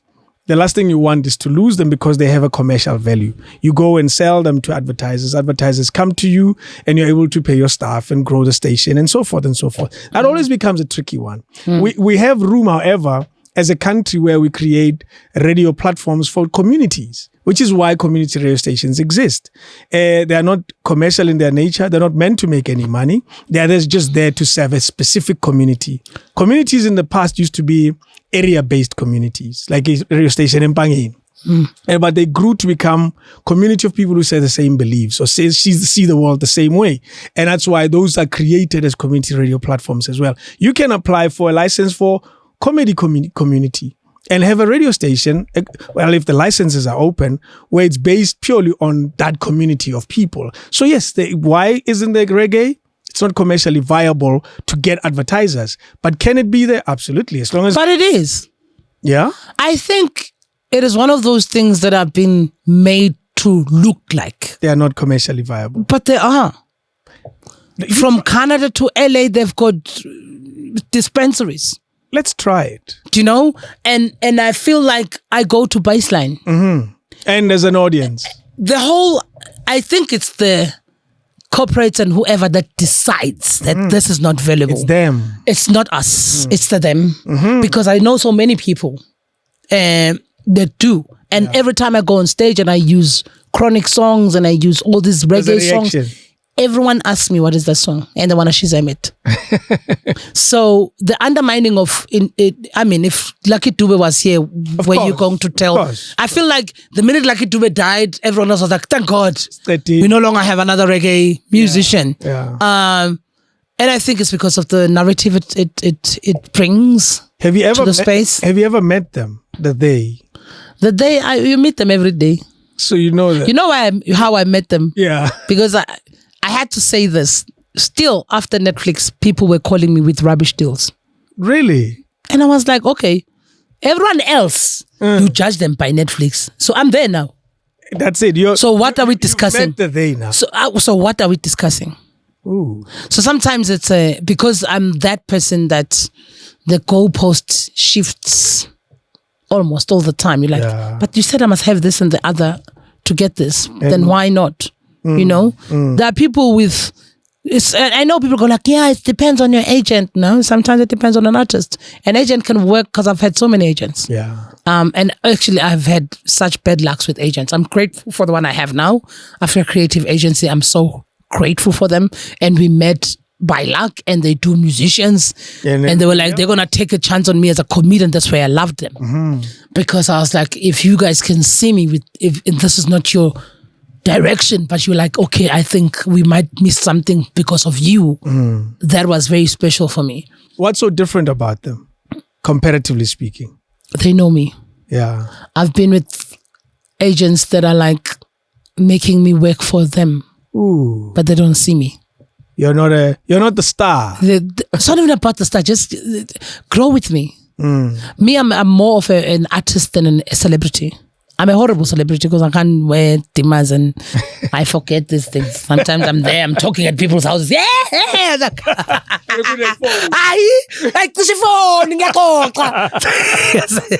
like how you see you're a horrible celebrity. No, I'm a horrible celebrity. I'm not the one who, no. I don't care. And which is why I love traveling, because it provides me a chance to be me. Yeah. Yeah. Have you ever felt you needed to be, because it sounds like there was a moment it's like, have you ever felt you needed to be a proper celebrity? Yeah, well, some people love the whole. I think also it I will say, to some level, does contribute to how maybe brands look at me, because I'm a people's person. Yeah. I'm not much of a, I love my showbiz when I'm doing shows. I think that's another thing. My life affords me to have a show. Yeah. Where I'm wearing glittery stuff, where I'm doing makeup. So that moment gives you that.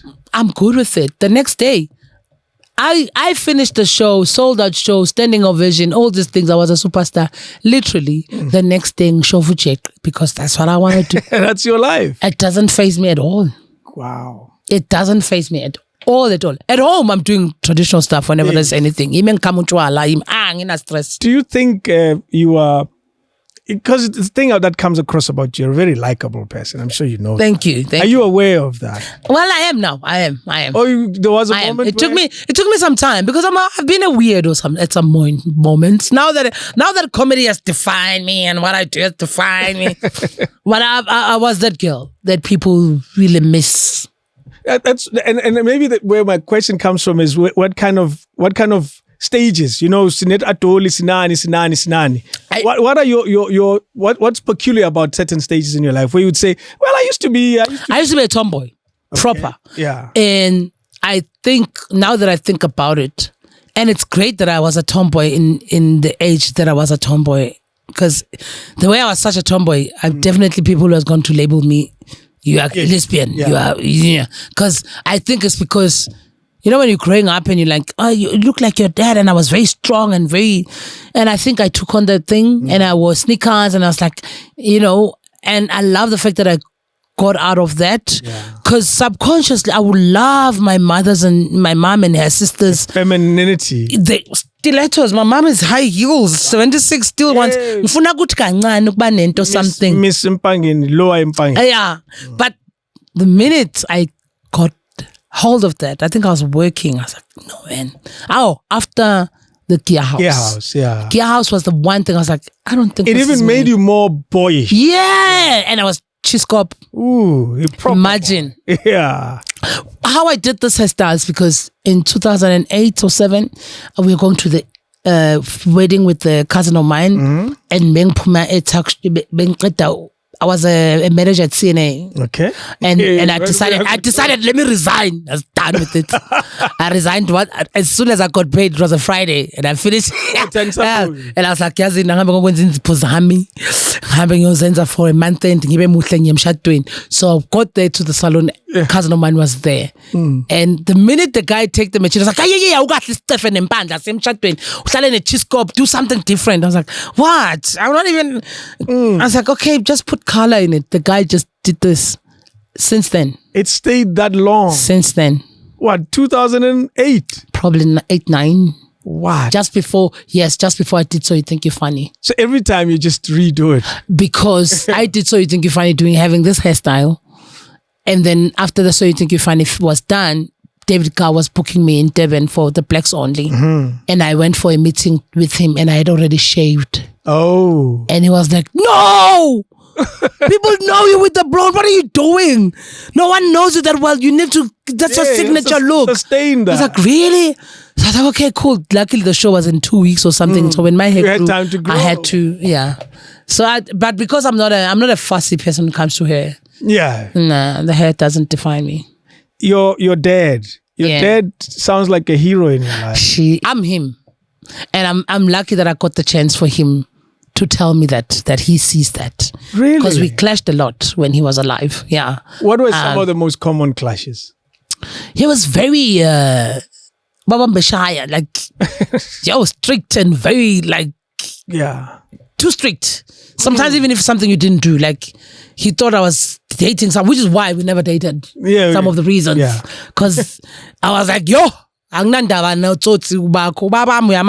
shy. There's no way. And all of us, we finished school because of the fear that we had. That's amazing. His fear was just enough for you to be in line. But when you say you see yourself in that? Because he was he's himself. He decided how he lived his life. We didn't grow up going to church because he believed in colonization, was messing us up. He's Pan-African to the core. Okay. I believe in almost all the things now because I'm like, oh, damn, yeah. And I'm grateful because he was preparing me. Because I look like him. I'm darker like him. But I heard that I look like my mom's dad. Okay. Yeah, because my family is very skinny. I'm the only one with a bit of a something. Really? Oh, no, my dad was your size. The entire setup? The whole, out of 10 people, every time, I'll be the only one. Since I was young. What? That's amazing. Even my nickname is our clan name because everyone was like, I'm a Pele Pelele Wonkela. Because everyone else, my mom obviously was a modeler. Yes, my dad. Yes. Yeah. My siblings are tiny still. So my sister is older than me, is very size 32, she's like a proper modeler. You took the genetics of ancestors. My grandfather from my mother's side. That's what I was told. I've never met him. Yeah. But I was told, and actually he's human at some point. But my dad, artistically, it's all him. Do you know, because you know, when there's a reflection about your dad, is this superhero guy. Oh yeah, he is. Well, I think also he is also a reason why I am looking for a man. It's like I'm looking for my dad. He made my mom never suffered a man's issue in front of me. You know, even when my dad left for his reasons, this was not he destroyed my mom. No. No. So I know him. In actual fact, he will beat us up, but not my mom. Okay. So I know him loving this woman. Yeah. And I know him being a family man. Wow. And my dad was not going to other people's houses. They were coming to him. Okay. You know, he had his own hobbies and his own things. So I grew up with a very strong, as much as my mom's family were very strong in matriarchal space because there were so many, but my dad held a very strong position. Important position, a very important position. Well, you say people would come to him, so he became the consultant. Oh yeah, he was wise, very intelligent. Yeah. I think I have the fraction of him. Yeah. If I had all of him, I'll be a billionaire. No, for real. Like, why didn't he turn it into billions? So to speak. He was born ahead of his time and also in the wrong space. He's a that's why I move a lot, because I saw him and I realized my dad is Serena Williams' dad and Michael Jackson's dad. That's my dad. Together. And imagine when we watch those documentaries, all those things, that's how we grew up. What? Working towards... All of us, same room. You are reading this. Like, my dad was on us. My dad would read all of our reports from school. Each and every one of us. Each line. Why are you 60 in English? Why is the teacher saying you sometimes quiet? What is like when we didn't just hand over the reports? No, there's a whole conference. We're all sitting there, and each and every one of us are gonna get it.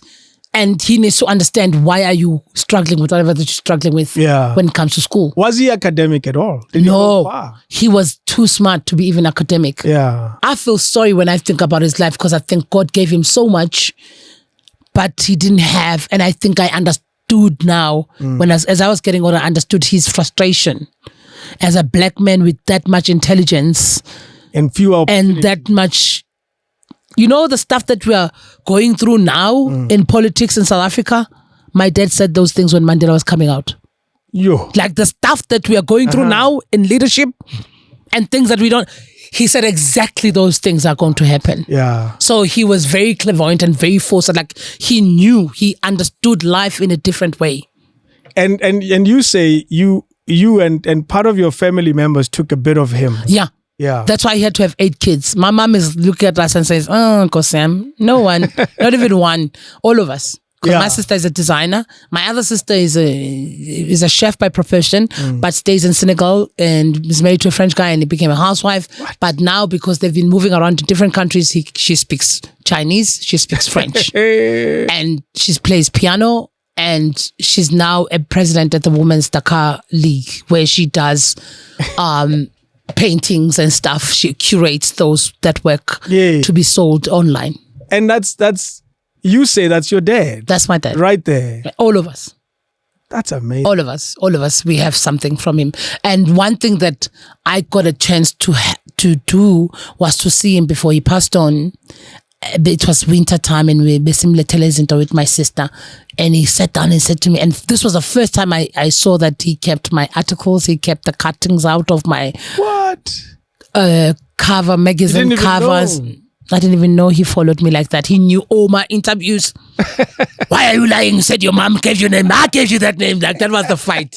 That who gave me Celeste as a name, because my mom says she read it on a Reader's Digest, which was the magazine that he subscribed to it.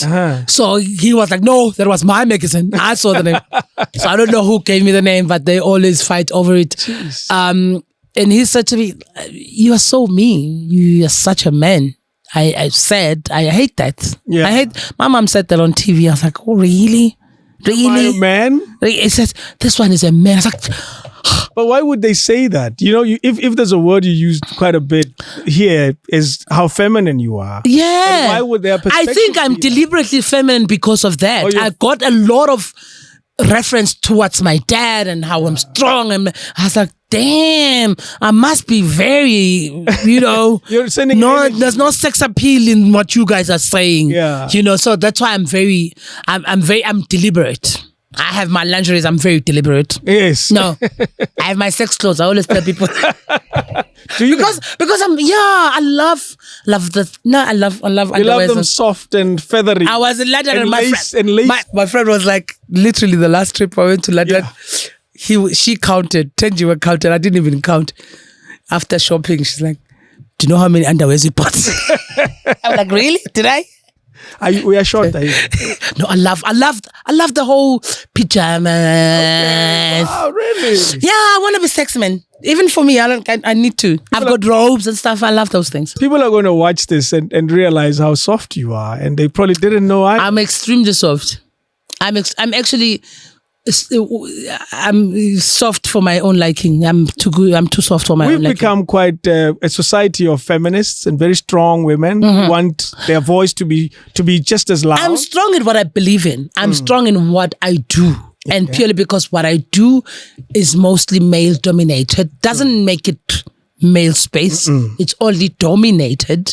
But personally, I'm very feminine. And the feminist, because feminine and feminism. I'm a womanist, luckily. I'm not a feminist. About to say, what is the difference then? I think there's a lot of political things that we haven't unpacked and we are not really ready to face when it comes to feminist movement and why it was brought to us. And as a black woman and a dark-skinned woman, I feel like, well, till so far, they haven't spoken to me. Yeah. No. Nothing about what they sending as a message is going to help my life better. There are other things you're dealing with. As a black, dark-skinned woman, I've been denied to feel like a feminine person that I am. Yes. Do you understand? There's a lot that has been said that makes me feel like maybe you're not woman enough. So I feel like now that there's a lot that I don't agree with. In the feminism space. Yeah. How we've taken hold of our sexuality. For me, I feel like, are we really taking over our sexuality, or are we still doing what patriarchy wants us to do? Okay. If men have been abusing us and really, sexualizing ourselves for them, can never be freedom for me. So you're saying women were active participant in the story? Because men don't care. It's boon. Whether you are showing it because it's for you, believe you me, it's for them. It's always for them. It's always for them. Yeah. The minute you don't, it's not for them then. We also are playing on the thing because it's like, it's true. It's up to you. Your body's yours and we should own our bodies. But there is a bigger level of why our bodies are sacred. And I think we're removing that to try so hard to be like men. I don't want to be like men. They can go and shove their thing wherever. It's them. That's their weakness. I can't copy that and call it freedom. And call it feminism. So because whose body is this? It's mine. You ultimately lalui one with these thoughts. I can't. No. Yeah. I don't feel there's anything I'm inquiring or there's anything I'm gaining in terms of freedom when thousands of people know my nipple. It doesn't say to me I'm free. Yes. You're saying that the strength of a woman shouldn't necessarily be the same as the strength of a man, so to speak. Exactly. Yeah. You guys are rubbish. Continue with your rubbish stuff. In actual fact, we are there to make you look better. So I can't copy what you are doing, and because people are call it because people are there like, but men have been doing, Which one are we like? Do we like them to stop what they were doing, or you want to come? If you can't beat them, join them. And which is what I feel the feminist movement have done in a certain degree. They can't beat what men are doing, so we join them. I don't want to join them. I've turned down, the True Love Naked magazine. I was like, no. Because for different reason. I was like, I've been doing this work for so many years. You've never covered me. Yeah. Now you want to tell me that it's going to be for my freedom to show the world my... No, it's my bum. You're not... There are things that should be mine. Yes. And they are mine. You are privileged to see them. Jeez. Okay. And I understand it might be primitive or whatever. It's not for men. And that's another thing. When I say this, I'm not saying people should cover up for men. No. For me. Yeah. For me.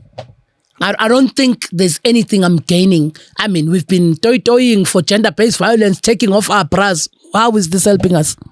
How is it helping? It has never helped us. We've seen so many women and doing rallies and marches, taking out underwear and showing the bum. It's like, how is this contributing? And I'm asking you a trick question, I guess. What would help us? We are compromising. And one of the conversations we are not ready to have, more especially the South African women, we date everyone. Is it true? I'm sorry, our bar is very low for my liking. There are people I look outside, I'm like, how are you deserving of a girlfriend, Wena? Yet, he has 5 baby mamas. Do you know what I mean? Yeah. And I feel, if you are not molested and it was not rape and it was not abusive relationship, sometimes we also need to be held accountable for our own lives and the people that we allow to be part of your life. We don't ask for much. You know, when you ask for money, you haven't asked for much. Do you have then would you have a qualification?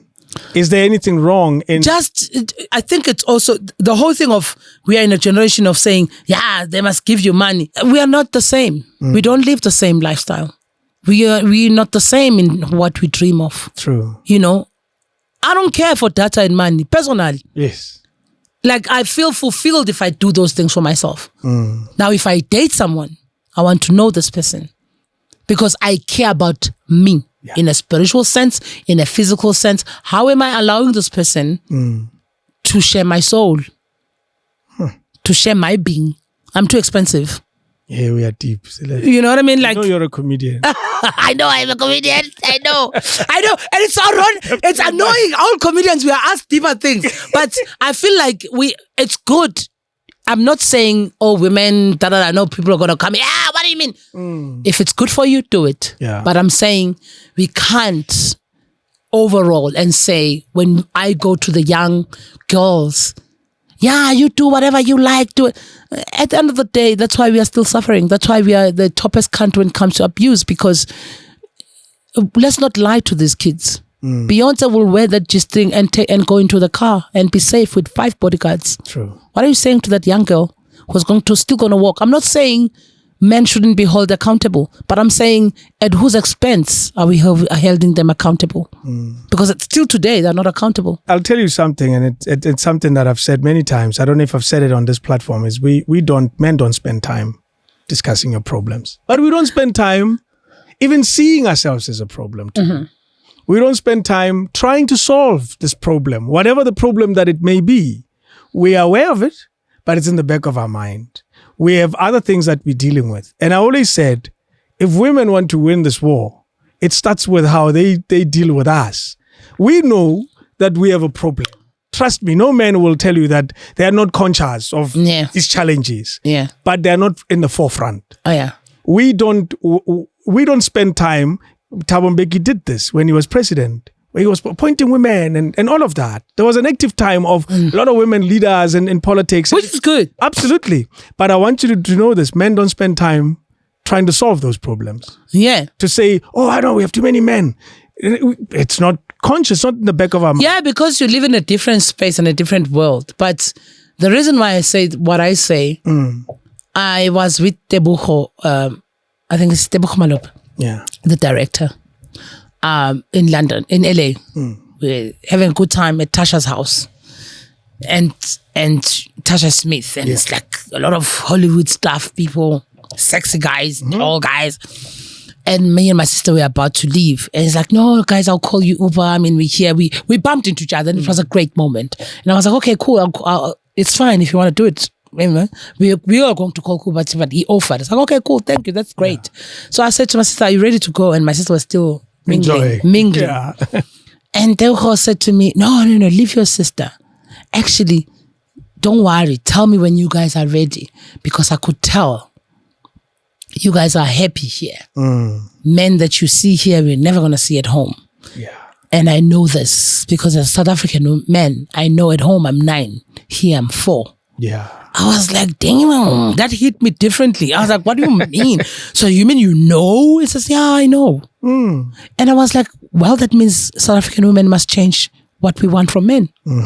If our men are going to be comfortable to know that they are a 10 and a 9 somewhere, when they know they are a 4 in a different space, a different country, then we haven't asked our men to do anything. We can be naked all we want. We haven't asked for responsibilities. They're getting away with it. We are getting away. You are. Yeah. Because in general, in South Africa, no man is pressured to be physically fit. Yeah. And society doesn't ask us to do much. When you have money for airtime, you can come with your diabetes and... Do you know what I mean? Like for me, I'm like, I think we should ask for something different then. Wow. Because... Money for airtime, you can only diabetes. Listen, because no one is asked, but we are being asked a lot. We must be sexy, we must look like Beyonce, weave this, that, to people who can't control their cholesterol. Like, this is the most basic, simple self-love. You know what? The points you're making are solid. And what makes me sad is that it's so true. Is that we as South African men, we keep getting away with it. Mm-hmm. But let's be honest. It's you guys who are letting us pass through. Which is why you guys don't like traveling that much, because out there you don't get anything.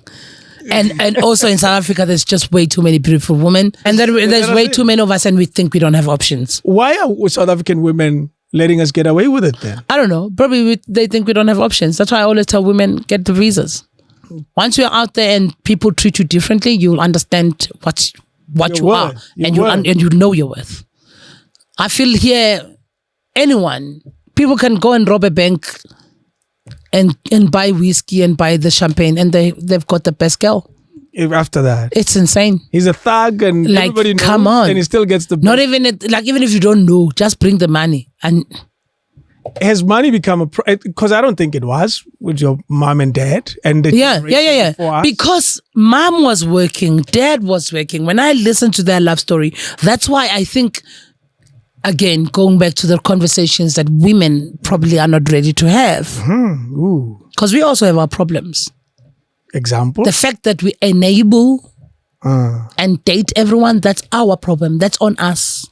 Oh. It's not on men. No. If South African women can make it a trend that you don't date people with diabetes problems, people are going to shape. You know what I mean? Like, I'm just saying an example. Because people know now that you have a bag for Louis Vuitton, you have a chance. Yeah. How about if you have health status that is good enough, you have a chance? Do you know what I mean? Men must be healthy to get dated. Right there. Because that counts a lot sexually and all other stuff. I'm saying this boldly as a big person. Yeah. That I know if in my bigness I control it. Yeah, there's no way I'm not going to... I don't want to fail on Women on Top. I want to be able to do those things because as a human being, I think the fact that you just in this country there are people who are horrible. And they get girlfriends. Oh, not one. They have wives and a girlfriend. Like, who dates this person?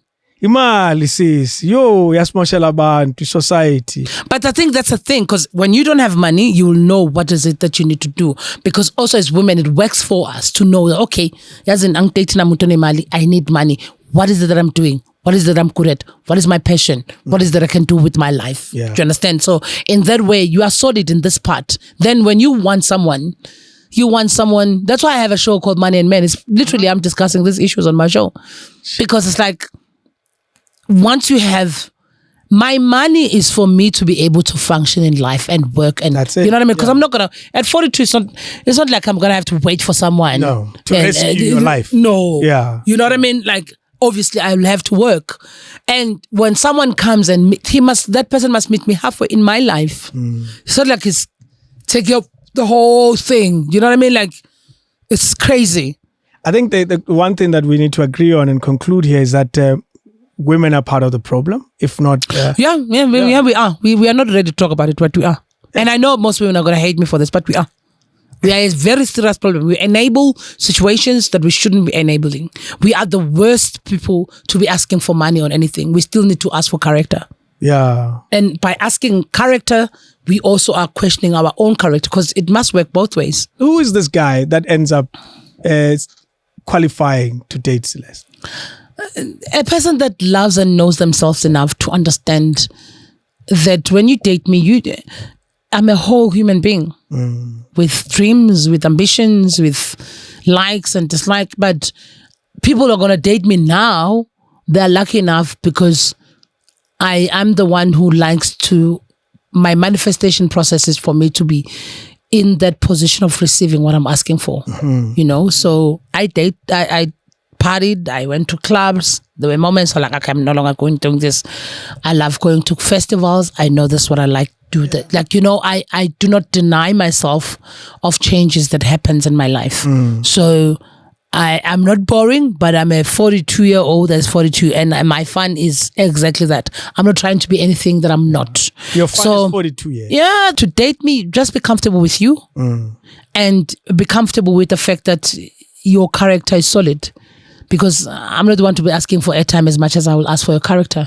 Are you looking for love now? I am. I've always looked for love. Yeah. It's just that in this country, I'm against by virtue of existing. I'm not a popular, dish in a restaurant. You're not the one. Yeah. What are they eating at that table? You must understand what you want from your minerals and vitamins to get to know me.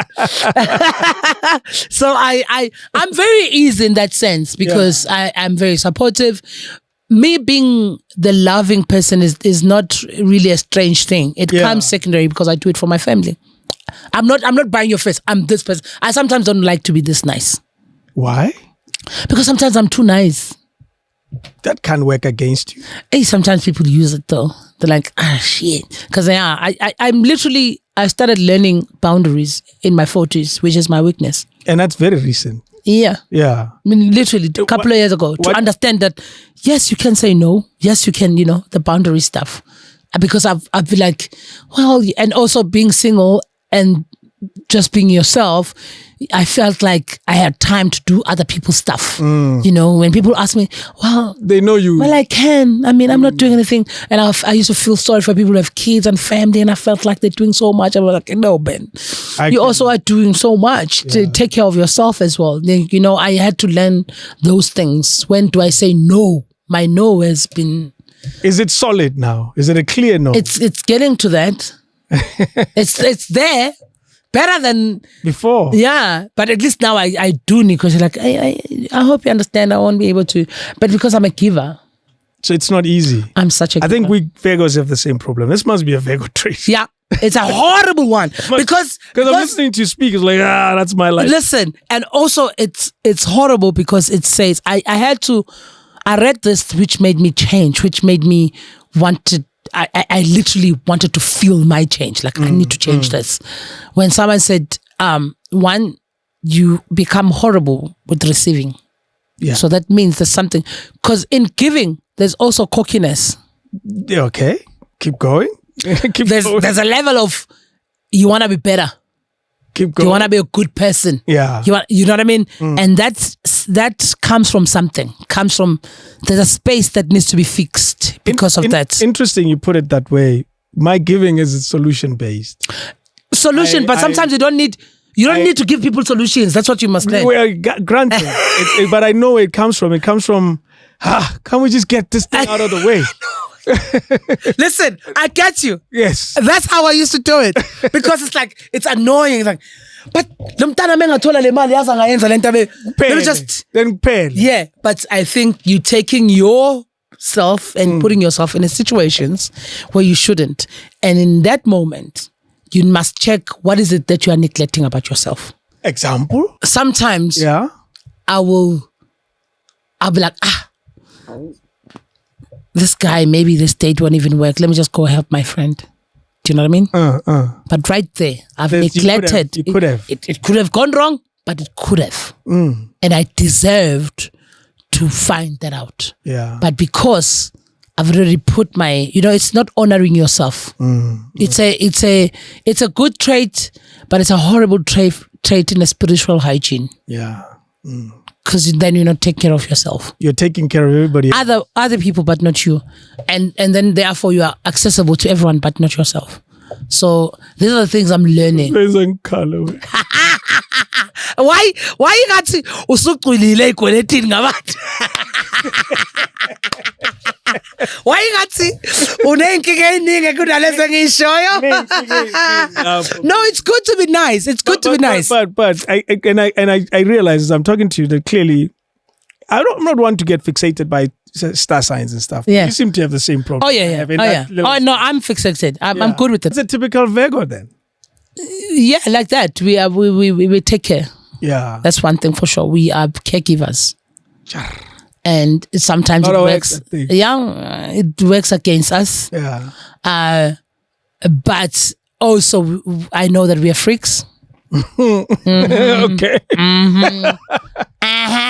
Outside, it's like inside.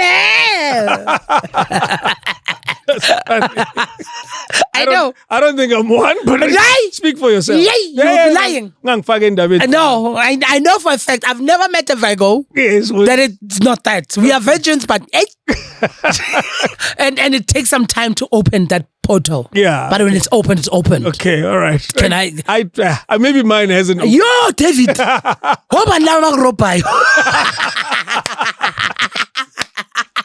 This is the loudest I've ever laughed. Why make ropa, David? Wrong people. No, but I think we are not perfect, but we strive for perfection. And therefore, we want to do things ourselves, want to be in control. There's a lot of control freak situation in that space. And there's a lot of self-neglect in that space. And also there's a lot of, I don't know how to say it, but there's a lot of learning the giving to yourself. There's a self-work. There's a requirement to pause. Yeah. Stop everything. Yeah. And say, where are you in the story? Because when we give a lot. Like we want to take care. That's why, as you're saying, you're solving a problem, but you don't understand. Maybe this person came to you for a transport. But now you're solving a financial problem, accommodation problem. You're solving every problem that they didn't ask you. Because I see the problems. But then, right at that moment, you didn't see what you need. Yeah. Because people who are selfish are good at saying, hey, now I'm not taking any gigs. You know, they give themselves to have that time. The minute you are feeling sorry about stuff that you should be giving to yourself, that's where the problem starts. We struggle as human beings, Virgo or not, to get to a moment of self-awareness. Some people never achieve it, ever, an entire life. Very sad. Yeah. You seem to, and I don't want to see you there, but you are. No, I won't lie. You've started opening a few pages in that space. That's the greatest thing that has happened in my life. Yeah. I've been single enough and I've used that moment to explore myself. If there's one thing I know is me. Better, yeah. Whew, ask me about me. Ask me about myself. You know. The other people, I don't know. But I've known my faults. I've known when I'm weak. I know what I'm suffering. I do my work every year. How do you physically do the work? Like, for example, I struggle with consistency when it comes to exercising. Okay. I'm good at exercising. Yeah. People don't believe this. I run 5 kilometers with ease. I don't have a problem. I'm very flexible for my body. But I realize that I've taken a lot of outside noise into understanding my body that I self-sabotage. A friend of mine once said, you know, if you can be very serious about the gym thing, you can easily be Serena. Yeah. And I know this because I've got my body naturally. God gave me a very good body. Like my calves. I know when I'm taking off my dress, everyone's like, huh? I'm like, yeah, that's me. I can do this. Because I'm born with that. You know, I've got calves, I've got thighs, I've got everything, and it's something that you can work with. That's it. Physical level, but it's already sculptured. Yeah, if I could do the right work, 1 year consistent, I could be amazing. Then look at how you know this so well. I know it for well. Like I know it so well because honestly, God gave me such a great body. But I'm self-sabotaging because I'm listening to you are big, you are this, that I've always grown up with. Yeah. You like him. And I think there's a lot of, you look like your father, you're strong, hey, you like a man, this. And I felt like, if I gym, so yeah. You know, so, but I realized that I can lose weight and be great. And because do you care about it? I do. Not for other people, but for me. Because I used to play tennis. Okay. And my dad stopped me because... Your dad again. Yeah, my dad stopped me because I think my dad was like, Why would he stop that? Me, I liked it because my mom did it. Okay. So my mom was excited too. We went out, I got the skate, I got the tennis balls, I got everything. And I was practicing at college. Okay. And I think my dad was like, hey, it's too much. And I was in high school. So I think, and it was not the one where it was like, I'm playing for the school. I was playing for me and for my losing weight. Yeah. But I've now understood that, I know myself to understand that, okay, these are my capabilities. This is how I'm holding myself back. This is where I'm self-sabotaging. And then I realize as well that once I do that, this is when I go to fix other people's problems. Oh, yeah. I'm running away from what I'm doing, which is another contribution to procrastination. So I now know my problems. You know these, yeah. I just need to work. I'm working on them. I'm working on them, which is why I'm forcing myself to do certain things. Which is, my dad said one thing: you are like me, but one thing about you do, and I do. I don't think twice once I decided to do something. If I fail, I'll learn from there. Do you know, body shaming is a part of our society. It's probably worse now than it's ever been. And you make reference to your weight and stuff. You're conscious of working on it, and you know the results would be great. Yeah. Do you find that you struggle with it at all, ever? Because I watch you on stage. Hey man, you strut your stuff. You're having a good time. You said it. People walk out of the show wanting to be like you, if anything. I guess it's because I know my capabilities. I know if I could be consistent, what will I achieve? Yeah. But I don't have a problem with my body still. You don't, you know, I know how to carry it. Yes. And I'm very good with my, you know, because I know as women, the sexy part becomes a struggle. True. Which is why even on my movie Looking for Love, I had to make sure that I have that. Like I went and I bought that sexy thing. I was like, I want to show. Because that whole thing of not being big or not. Yeah. When it comes to sexual stuff, I'm very confident with what I have and what I bring. Yeah. I don't have a problem with that. You carry it No. well. I'm not there. I'm not there. Switch off the lights. Oh, no. You can't see these dimples. But switch it on. Switch it on. Switch it on. Wow. So I really don't have a problem with that. But the only thing is that I know I'm not reaching where I need to reach because I can't be that I'm dreaming of. You just have your own limitations. Yeah, I have my limitations that come with so many preconceived. Like it's a process and stuff that you've had when you're younger. Childhood stuff, and I know childhood stuff that you've had when you're younger, and you forget that actually, it left a mark. Today I ran. Like I started running 3 days ago after 4 months. Jeez. Monday. Yeah.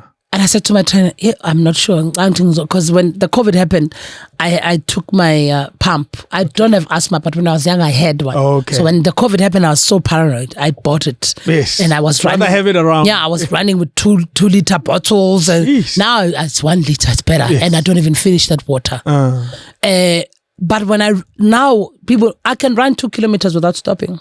Jeez, you've gotten strong.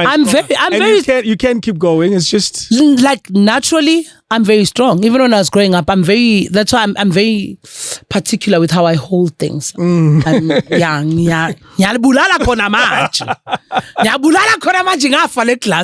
need to make sure that because so I grew up. I have a very strong grip and I'm very strong physically. What preoccupies you? Is there anything that lingers? And whether positive or negative, it could be. These days, I'm obsessed with seeing the finish of my career. Okay, finish. Why you use that phrase? Finish as in, I read, what is this? 48 Laws of Power, the book. Okay. One thing that touched me was you also must know when you can't be hustling with no end. That's true. And that's where greed starts. When are you going to be enough? So my enough is soon. From what I've done and where I want to go, I'm closer to my enough. What defines enough for you? Because we have created a life of accomplishments in trophies. We've seen our Will Smith name Palmer. We have all of that. We have trophies define a moment. The amount of money in the bank account defines a moment. All of. Oh yeah, definitely. I love money. Yeah. Believe you me, I might not ask my man, but I love money. That's why I make sure I do it myself. I make it. That's why I want to ask, what defines enough in your world? My enough will be me be solidified in a global space as I am in the country. Okay. Yeah. And take this and replicate it. That's all. Yeah. And once I get that, I think I'll be enough. Yeah. I don't have to be the best in what, not the best. I can be the best because I'm best, but that's not what I'm striving for. What I'm striving for is to be happy. That number one is happiness, and my sole purpose of being successful is to find time. I literally, every time ask me, once you get that money that I'm looking for, what are you going to do? I'm taking a month off. Interesting.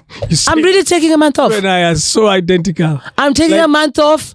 I'm staying in Mexico like for 2 weeks. Wow. Yeah. That is my dream. Mine is a year. You taking a month? Yeah. I'm going to take a year off. No, like, well, if I afford a year, that'd be great. Yes. But I'm just saying, literally, the minute I'm like, okay, it's done. Yeah. I really want to take a month and just go be in the Caribbean space, whatever it is, listen to good music, smoke, write again, read, do this thing again. If it's a family thing, it can be a family thing again. You know what I mean? Like, I really want time to just chill. It's so interesting. I tend to, when the lotto is very big, I send my niece to the shops. Yeah. By 90 millions. Like, I have one goal so I can take a break. Yeah. I need a break. That's all I need. Yeah. Honestly, I need a spiritual break. Yeah. A health break, which means I'll take a month off where I'm exercising twice a day. There you go. Where I'm literally with a trainer, where I'm training like I'm going to be G.I. Jane. Yes. Or you're going to fight. Like, Exactly. You know, I want that. And also the other one will be to go for cooking classes. Wow. Yeah. And so you can perfect spiritual health and cooking classes and writing. And reading and writing. That's amazing. So if I can take 4 months, damn. Every month has its own. Because I can just sit, read, write, exercise, cook, make love in that order. That's it. Do you feel the need to constantly be funny as a comedian? Luckily for me, I'm naturally funny. You don't have to. I truly don't have to try. Yeah. In actual fact, people that know me say I'm too funny. I'm funnier off stage. Yeah. And that thing always aches me. I'm like, what do you mean? But they always say, I need to be funny over there. But I know that. Yeah. I know now myself, like I'm really funny off stage. And you don't. And it's not something that I plan. It's because I can work with what's happening now, and people find it funny. Where did you find it? This funny thing. There were a lot of boys in the family. Yeah. Yeah, but where did you find my 2 brothers older than me, they were roasting me a lot when I was growing up. A lot. They were my roasters. Yes. And I'm happy because they gave me the strength to be roasted. I don't care anymore because I grew up with them being like they were crazy. Roasters, yeah. Would you consider them funny? Well, they were funny to roast me, but no. Yeah, no. I'm the funniest at home. Okay. And you've always known this? Or there was a time I wasn't aware. Yeah. I've always been, but I wasn't aware until I saw a post and I was like, I think I can. Or until I saw the comedy show with Richard Pryor. And for me, I saw myself at the party, but not dressed up, just making people laugh. And I was like, so I can package this thing. I've done this, basically. I always, like, I was a party animal. So even my nephew would be like, my niece would be like, my cousin would be like, we're looking for you. And the only way we found, we just looked for people who are laughing. Oh, where and we knew that was you right there. Where people are gathered and they're laughing.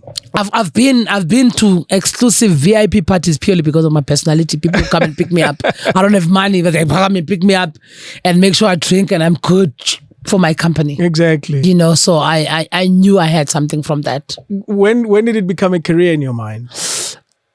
In my mind, I think I started in 2005. But in my mind, to be a solid career, it's 2010. I decided. Jeez, I left. Quite a bit of time. Yeah. I was still doing the jobs, and then 2009 December, I resigned, and then they gave me a month, but I couldn't finish even the January 2010. What? And this was my first time I did my one-woman show because I needed to check myself. Really? Like, You started at the top. You said. Yeah, I didn't even know. Like for me, it was. Okay, now you're a comedian for real. Let's see if you can do what Richard Pryor's are doing. So I booked Playhouse. I started doing a show, which is why I'm not scared to do shows. Yeah, because literally for me, I was not weighing myself against whoever. You're weighing against yourself. And to think that I had a crack, and the first people that I... Did they pitch? Listen, no, it was filled. But let me tell you something. The first show was in PE. And guess who I booked? Tear Gas. To perform. And they did. No, when you think, I always tell people, I'm a plan A person. Once I have this plan, I'm doing it. I'm not scared. No, I can fail. I've lost money. I don't care. But I like me seeing this through. I'm forever grateful to Tear Gas because they were big then. And this was 10 to 10. Will come through. They came. And in actual fact, not just came. The first show was in PE. They were supposed to perform before me. And look at me. They're performing before me. Like you're the one. That's how I set up my show. I had no relocation what I was doing. Like, for me, they're going to perform, make people, enjoy. And then they sat there for the first time seeing it. Me like, wow. I used to do crazy stuff when I started comedy. I used to have a show. After the show, I would have like 30 minutes of people asking, like improv. Yes. I'll be like... Actually, I've seen that. I didn't even know what I was doing. So they were flying from Joburg to PE. They missed the flight. The time they're supposed to land, they thought this is the time they were supposed to fly out. Oh, hell. So... to make sure they come to my show, they flew to Durban, then flew to PE. Jesus, that's amazing. For them to do that, I'm grateful to them. And it worked out. It worked out. My show was sold out in PE. I'm good. That's why I'm going back to PE again from September, because that's a special space for me. My first one-woman show ever was there. Then I went to Durban to do a one-man show there. Was that show... Clearly, it was a defining moment in believing in yourself. Yeah, and even the name of the show was called Seriously Celeste. That's the name of the show. I was like, seriously, Celeste, are you doing this? I was like, okay, let's do it. You said you're brave. This is something that you would do. Oh no, I do. I am. I'm naive. I'm so brave. How I met my agent. I met them here. I was doing a show. They came with Yvonne Oji. Okay. And Yvonne Oji from SRA, who's also a comedian and actress from Nigeria, was going to perform at Goliath. Yeah. And had an interview with Fresh on Metro. And I had the same interview because I was selling the shows. Okay. I was selling my ticket to the show. So she was late for some whatever reason. Fresh decided, let's have this smash up interview together. Yeah. So after that, she invited me to her podcast that was shot in the Westcliff Hotel. Yeah. I went there with Meaning. I had no agent at the time. I had no one. Literally, I was just hustling by myself. So these guys are killing themselves. They are recording. I'm like, why are these cameramen laughing? And it was just a conversation about women issues and different things that we go through, but they were killing themselves. And that's how I met them. And then they said to me, well, actually, can we see your stuff online? I didn't have anything online. Yvonne Ojo was going to perform at the Goliath. And I was like, okay, are you going to record her? So I'm going to give you 5 minutes. And I asked Goliath to give me 5 minutes on stage. I did 5 minutes. They recorded. That. Yes. Because I didn't have anything online. Yes. This was August. September, they sent me a message. You said you want to come to America. When can you come? I was like, anytime. When do you want me? And I just finished doing Home Affairs. Was it Black Tax? I think it was Black Tax. Yeah. I just finished doing Black Tax, and I had money for Black Tax because it was a sold out show. I literally used all that money to go to America to people I've only met once. To take a chance. Literally. I've never been to America too. And literally I had just got my visa in August because that year I felt like I want to go to America. Oh, so you got it. You see how I plan. I just I won my gut. I was like, I need to get an American visa. I got it in August. In October, I was in America. That's amazing. And they had 5 minute spot for me at the Laugh Factory, which was dope. I like that. Comedians, one thing I've learned, you guys count your time. We very the 5 minutes. Yeah, 20 minutes. Because I saw the video of T.I. T.I. is trying to do comedy. Oh, is it? That's why most comedians didn't buy the Will Smith thing, because he wants to do comedy. How can you want to do comedy if you can't take a joke? Yeah. This is where we are. What do you mean? And I know, I was saying this to Buhle, the South African women jumping the record. Yeah, women say, hey guys, we need to fight our fight differently. We can't be fighting our fight with everyone that is happening out there. We are them. We can't be multiplying to too many people with multiple personalities right there. Yes. Let's fix our problems the way we need to fix our problems and don't just hold on to Do you have limitations to the type of comedy you make, though, in terms of this? I won't talk about. I say this because there's a narrative that says, what's his name? Chris was wrong for making fun of Will's wife. And that's the reaction may have been more than what it should have been. But you're saying, well, take a joke. It's a comedian on stage performing. That's the beginning and the end of it. You know what's the funniest thing? That actual joke, I tell everyone, if Chris Rock was hired to do a comedy show for people with alopecia, that's the first joke you write. That's it. That's the first joke you write. Yeah. People misunderstand what is comedy. Comedy is not talking about what you like. It's talking about what you need to hear. Because you can't heal if you can't talk about it. Yeah. If you're rolling up with the wheelchair, we're going in there. So you have no... That's the whole point. That's why I'm saying you missed the joke. We can't be politicizing things. When I went to do a show for the President Zuma, when he was still a president then, the lady that hired me was like, don't talk about polygamy. That's the first joke I did. He killed himself, including his wives. Yes. So sometimes I think people, it's cool when you don't understand comedy. Leave it. I think mainstream is going to fuck up comedy. Yeah. Because comedy has no egos. None. Everyone can get it. It's a free space. Everyone can get it. You're never too big. Too much of a celebrity.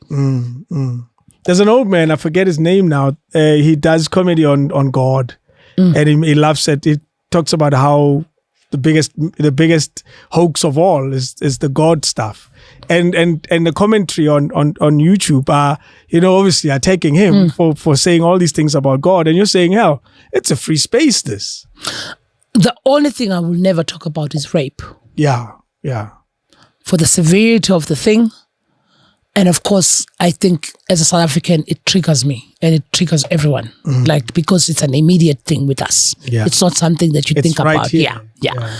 I think that's the only thing as a topic. Yes. But celebrities, just get off your high horse. It's comedy. That's why I haven't done roasts in this country, because I realized they don't understand. They will take it personal.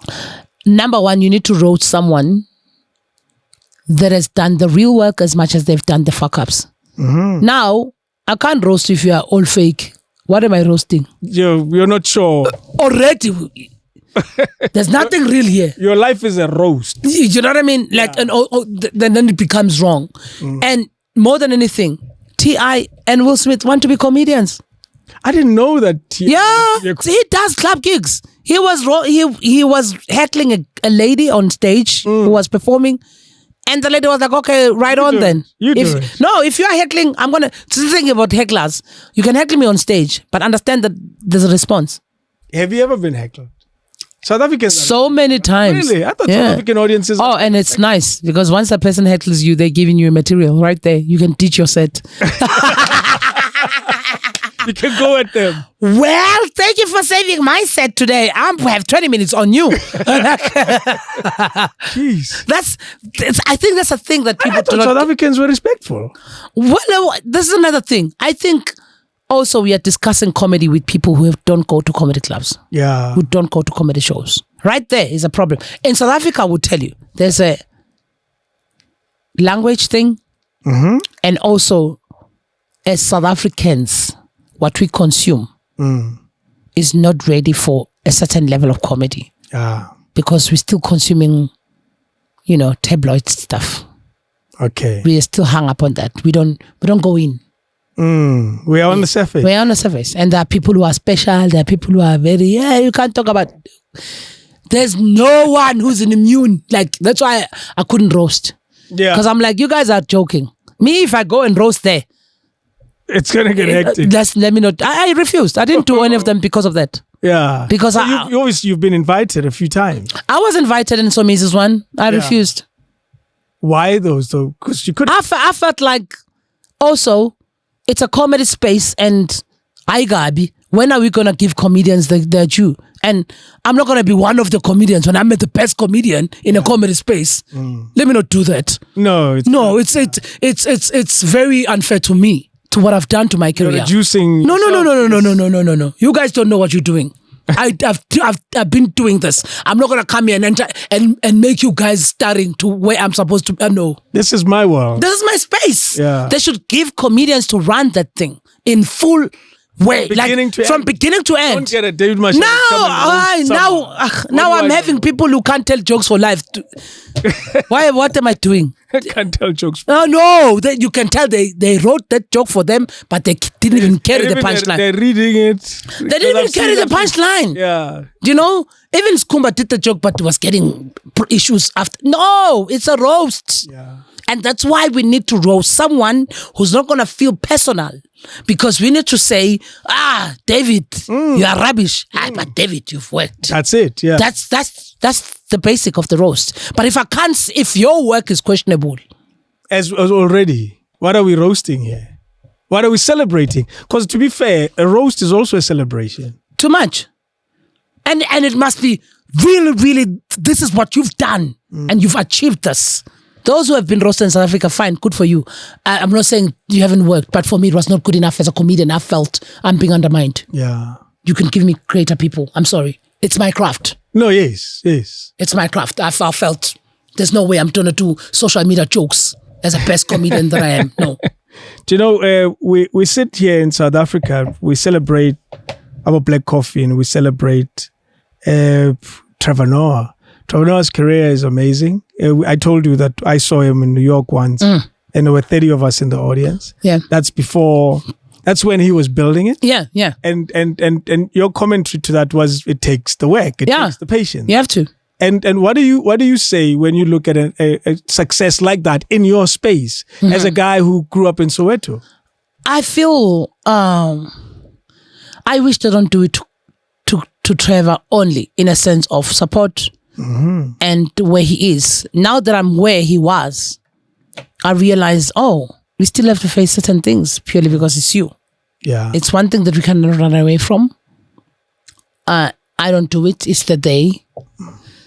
Because if I was a man, right now, what I've done and with what I'm doing, I probably won't be even here. Yeah. You cannot deny that I'm a selling card. Like I sell. And you know that. And everybody else. I do it constantly. I'm funny. I'm talented. I'm all the things that they tick for you to get certain things. But still, I have to. Is it a feminine struggle or a female struggle for something? It's a dark-skinned woman female struggle. So there's a double whammy. There's more. I have everything. That will gonna make you not to get the money. You're gifted. Yeah, because let's not forget, Loy moved to London, and that's money involved. I don't know how. I don't know how he made it. Done it. I don't know. I don't know people's pockets, but I know for a fact we knew that Trevor had nice contracts with. I'm not sure whether that's what made him obviously financially though. We knew that he's flexible enough to do that. Yeah. Now that I know that these are the finances that I'm facing. And it takes money. But still, in this country, I still need to convince people to give me the same money. So the struggle is here before it's even anywhere else. If I could get the same response, support that Trevor got, and I'm not comparing myself. No, of course. It's about, I understand, because we knew that he has worked hard. He deserved everything he got. I've done the same though. But Loy's up and up wasn't as easy as well. Yeah. I'm not saying, all I'm saying though is the way I struggle, I know it's purely because now I'm a woman. Yes. It's not because I've never done the work. And it's not because you're not talented. It's not because I'm less talented. It's not because I haven't done the work. It's not because I'm not putting in any effort. Is it because South Africa doesn't support comedians or comedy as an industry? It's not that. I'm a black, dark-skinned woman. Let's not run away from that fact. So that reality makes life hard. It's still there. It's still there. Which is why I realized that I rely on myself. Like I'm even at the point where I'm like, I can't even wait for the response and be waiting for people, and because I know what's coming. It's excuses upon excuses. I've already committed, so you. Yeah, I know. I I know you and did. I'm making it here. For the first time, I've never had anyone say that to me. That's why maybe I didn't have anything. No, you didn't say a word. Yeah, because I'm like, I'm even thinking you. yeah, because I'm not used to it. Let me be honest with you. I'm not used to it. I'm used to. Okay. You're gonna pay for this. You're gonna announce it now. Well, we can. I think I'm making an announcement now here. Together with Celeste, we're going to the Sun Arena. It's really a matter of finding the date, and we'll see how this. We're selling out the whole place. I want to do that. Like that's the whole thing I wanted to do when I left Aspire. Yeah. But of course, I know there's COVID, but I also know what I bring to the table, and also know what for my work. Like, the way I know how much my thing costs, the way I've paid for it, yes. I have an understanding that when I'm going to PE, how much I'm going to have. Actually, that's the beauty of you as a comedian and as an artist, because not all artists know costs, like finer details. I had to, and you know, booking the space. Getting it right, making sure that there's cool drink in the dressing room, transportation and. I had a show last month at the Lyric. All comedians were like, you know why we come to the shows? The food backstage. But it's because as personally, I love good stuff. Yeah. So when I was working on comedy, I was like, that's another reason why I pick up weight. I will eat burgers and chips. Yes. So when I have a show, I have a full-on catering. Yeah, that's how it's done. It's supper. You're gonna have that supper, and you're gonna have to feel at home. Have drinks. Like I don't want people to feel any other way. I mean, as artists, we always suffer for this and the other, and feel appreciated. And I do pay. Yeah, that's one thing I brag about. No. Yeah. When I say I had Lebu Mashila, it's not because I had a favor. Oh no, I paid her. Oh no, I pay. Sun Arena, date decided. Yeah, November. I'm looking at November. Pressure. I'm looking at November 5. All right, November 5. God bless me. I'll be in the middle of production of the Telkom Monate Vibes, but it's fine. Doesn't matter. We're doing it all the same. Woo! Guys, look at my niece is checking her calendar. Look at the Virgo. Look at the Virgo in you, because now you are like in. No, I wanted. I've been wanting to. Let's do it. We'll talk, because I know that. Yeah. Well, there's nothing that should stop us. Here's the Virgo on us. Have you dealt with black text, which is probably why you came up with it? Yeah. That show made me realize that I will never name a show anyhow.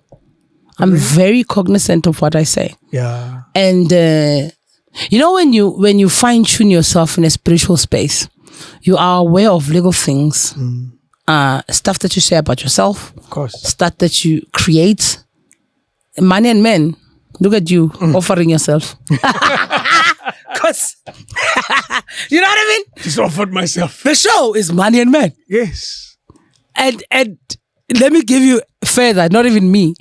Chris Rock's show, the new tour, is called Ego Death. Didn't they just kill his ego there? No way. Look at that. Didn't he just kill Will Smith's ego there? That's it. Both of them. It lost. There's a very powerful in how you name in how we name our things. Power of our time. When I did black text, I paid black text. Like it's as if my whole family was shuddering with something. Like I paid. I'm short deal. I was like, why? I made money on that show, but the expenditures. Half of it was gone. And I was like, okay, cool, damn. That made me realize. And then of course they made a sitcom of which I always like, Oh yeah, well. And they wrote it exactly the same font. I'm not saying anything. It's got the wow. Well, but also the material, because it's not only the name of the show, it's also the material, and you working on the material. Exactly. You're spending so much time obsessed with the space. Yeah, I think when I look at what I'm working on now, the show that I have now, one definitely says I'm ready for love. Yeah, I know. I've never been that open to that emotion. We spent so much time today talking about. Yeah. Because that's why I'm like, and also it's because I was alerted of how all of a sudden my ambition is gonna make me less attractive. Oh yes. This is why Money and Men. It's like the minute you have money, you can't have a man. Yeah. When you have a man, you can't have money. It's like men make you wanna choose. Like, you want me or do you want salary? It's like people who pay slip, they don't want to take them. Pay slip. And I think I did it because it's like I know for a fact that what I have and who I am is such a blessing. Like I will never downplay that. Yeah. I understand the depth and the greatness that God gave me. But at the same time, I understand that He gave me all of this as a woman. And watching Nina Simone's and Winnie Mandela's, and I really, Miriam Makeba, I understood. Even Caster Semenya, Serena Williams, all these great women that have great things with them. It's like you have to still navigate after your greatness that I'm still a woman. I'm still worthy of being loved and being pampered and all those things. It's like, it becomes a crazy notion to think, wow, all I need is just a little pampering here and then. Like already I'm out of the game purely because I'm that ambitious. Yeah. Is it a widespread challenge that men are afraid of ambitious, strong-willed women? Yeah, because they say, you can't... it's crazy that they still do say that. Yeah. But at the same time, they have asked stupid questions. What is a woman? Like, this society is crazy because it can progress in one part and the other part, you're like, why are you so primitive? If you can understand that Jabu is a woman today and you respect her as a woman, why am I less of a woman because I'm working? Yes, I'm earning more than you. I haven't changed anything with my body. I just worked. Yes. This one you understand because make it make sense. Do you feel like women support each other though? As a collective bond? We can support each other. When it comes to men, we are very protective. Hey. We know men are scarce to her. Hey, it's my man. Hey, don't touch. We can share everything. Hey. Are you like that? What's wrong with you? Why are you like that? Why are you protecting us? Because I think men undermine the joy it is to find a good man. We don't, because what has been happening is that, understand, when we don't find good men, we don't act the way we should, and we don't act the way we were designed to. Yeah. But when you find a good man, we now got with a good man, you get the chance to also enjoy your femininity. Are these good men scarce? I do get it in a certain level that conditioning of the mind of a black man is that you must rule somewhere. And I think the trick is, as a people, as a race, I believe that if men could understand that you don't have to use your power and hover over. You can coexist peacefully. And it works for us. Even when you read the history, you understand the importance of the woman's space in the men's world. And when that is being removed, and it's a lot of things, politics, racism, but we also do not have an aligned common purpose when we date, for example. I'm obsessed with breaking generational curse. I don't want to date. I don't want to have kids that are going to go through what I went through. Even if it's a micro space, I need to make sure I protect their upbringing so that they can be great people. They can be the people they have to be. When I met your nephew, the first thing I said to him, I said, he sounds like he owns something. Because he's got a very Let me be honest. Strong. My brother did the work with him. Yeah. He passed on when he was 16. Ooh. But I think God knew. He's like, he was close to him. He's such a daddy's son. And it speaks on how daddies raise the importance of daddies in that story. Oh yeah, men are important. I wouldn't want to have, even if I do have an arrangement of some sort, I would want the men to be involved, because I think we take for granted that whole thing of but at the end of the day, it's a whole human being. Yeah. They need their own space. And also you bring your own things. If you have a child, they have the Mashabela thing that I don't know. Of course. That you must bring. Yeah. To this. You know, I can tell them how to wipe, how to make sure they're not ashy ankles and they eat. And they, the other stuff, they need you. Yeah. So right there, it makes our job to make sure we choose those baby daddies. In that sense, because some people can say what they like, but they've seen the red flags. We cannot deny that as well as South Africans, as we suffer as well as women from people who ignore red flags. And you've seen the red flags before the opportunity to create a child, but you still walk in. Hey, Nina, nani mar. I don't have that love. Oh no, I don't have that love. Hey, nani mar. Oh no, I don't have that love. No goose play, mar. Yes, mar. I don't engage in conversation in relationships where I can't talk about anything. Yeah. I need to. It's important, including money. Everything. There are people who are dating, don't know each other's status. I'm like, what are you doing? Yes. Oh, just call it up. Who's a sponsor, Jan? And everything out in the open because I'm gonna be naked here. I'm gonna be like, I don't understand how people don't ask these things. I don't care about your money. Yeah. I want to understand what comes to my body because money is an external thing. I understand that it comes and goes. Yeah. Yes. But this you got. You on top of this body here. And I don't know what you're about. Because all those things, it's when people are breathing on top of it, it's the breath, it's the energy. You know what I mean? Like I'm very big on spiritual and energy vibes. So I guess that's my thing. It's not about the drink that you had at the restaurant. No, of course, yeah. It's about the energy of the whole thing. And I think when we remove that, we also remove the joy in the action. Because the action is nice when you're aligned. Damn. Then you don't have to worry. Because now you are there going, yo, if I give him this style, he won't marry me.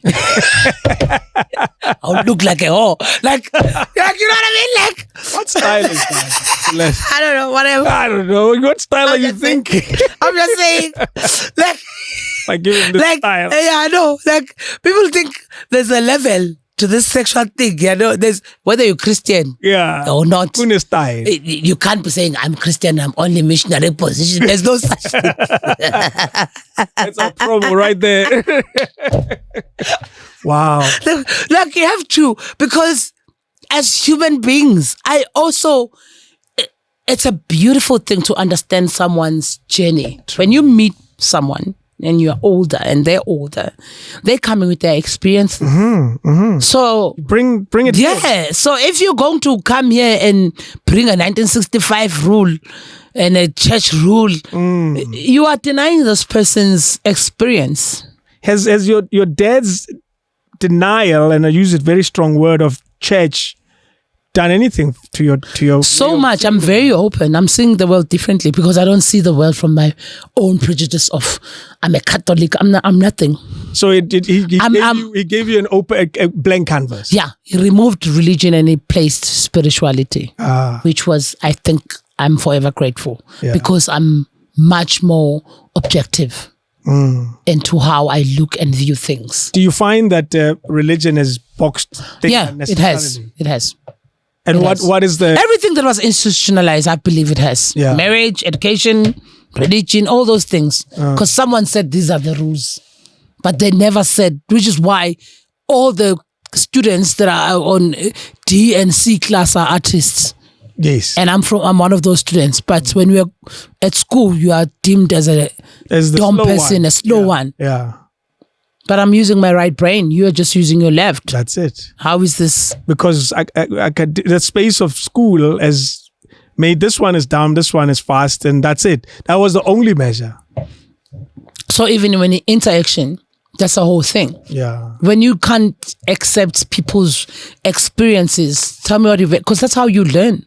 And also, I think it limits the whole wanting to try things outside. Because people sometimes they move out of their relationships and cheat, looking for something that maybe your partner has, but you haven't explored. You never asked. You didn't ask. You just assumed.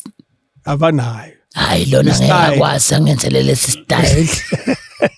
That's the style. I must tell you, we are all wondering how the style is. Which one is it? No, I'm just saying like... I know, but we all... Which style is that? That would make someone think you're hello?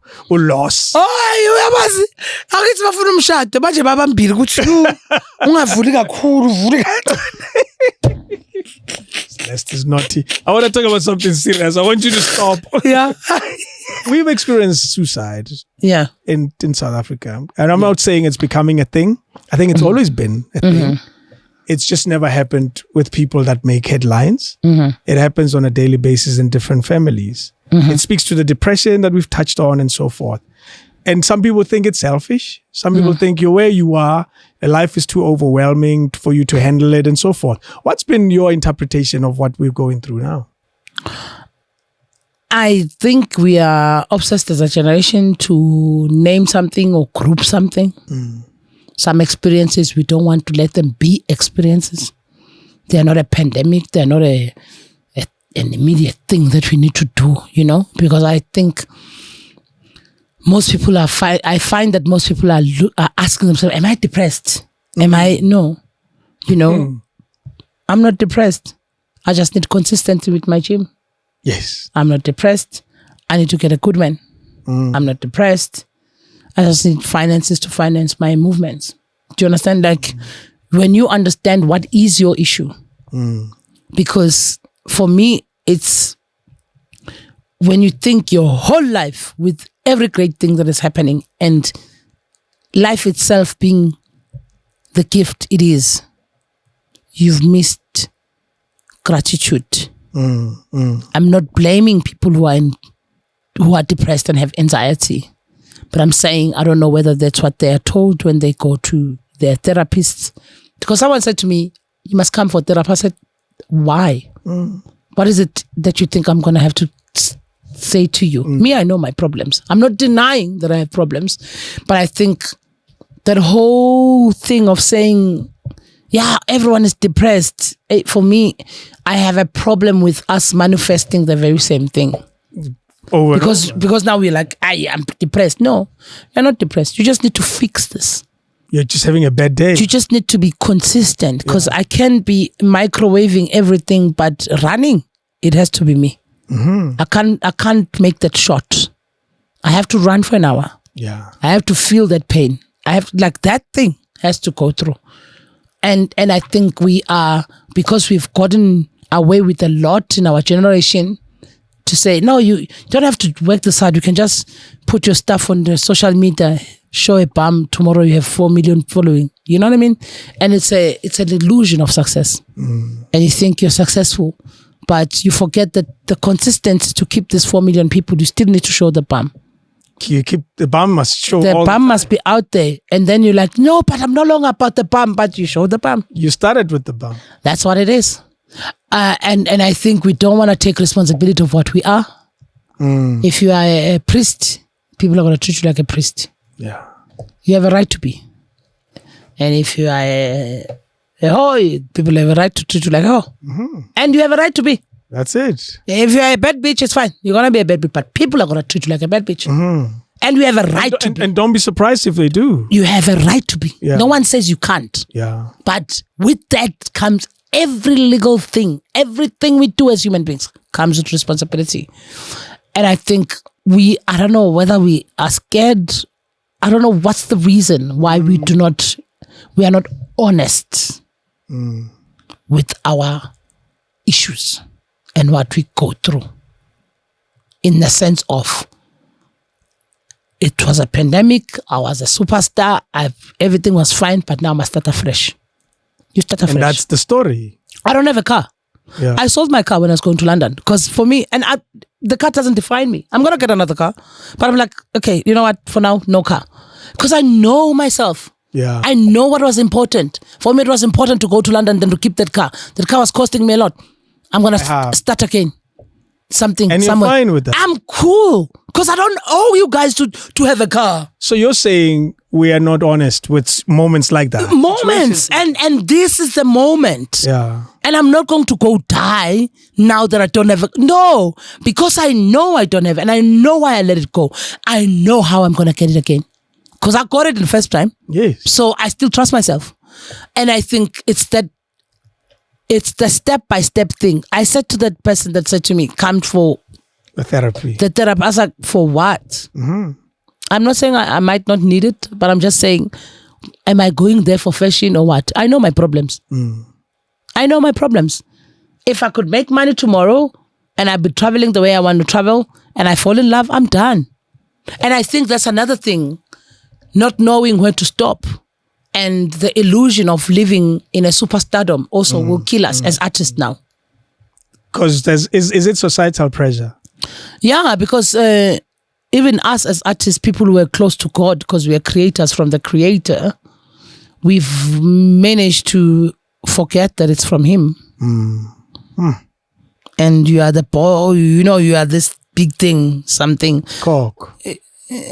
But it's God that gave you this thing. Yeah. I constantly know that God is in my favor. And I know that what I have is not from me. So I don't take that much credit. In actual fact, I pray to be grateful, to understand that I need to align because I'm not working by myself. Either ancestors or God or whatever it is that moves me, I need to be aligned with it. So I'm of service. I'm not the biggest whatever thing.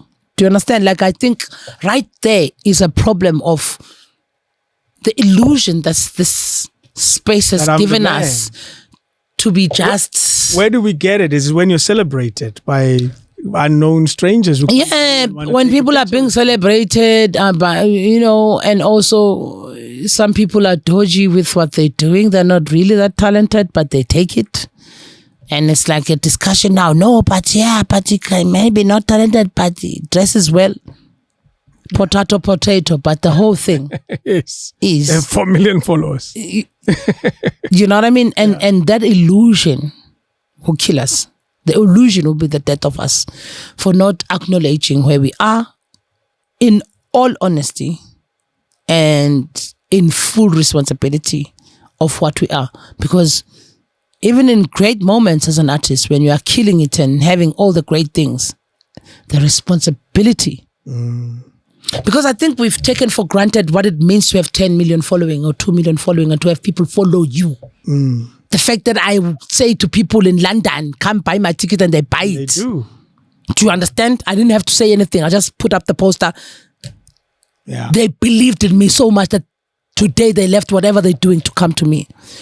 And we've taken that for granted. We haven't acknowledged that as people's alignment, spiritual work, people's healing. I cannot be bigger than what I'm doing.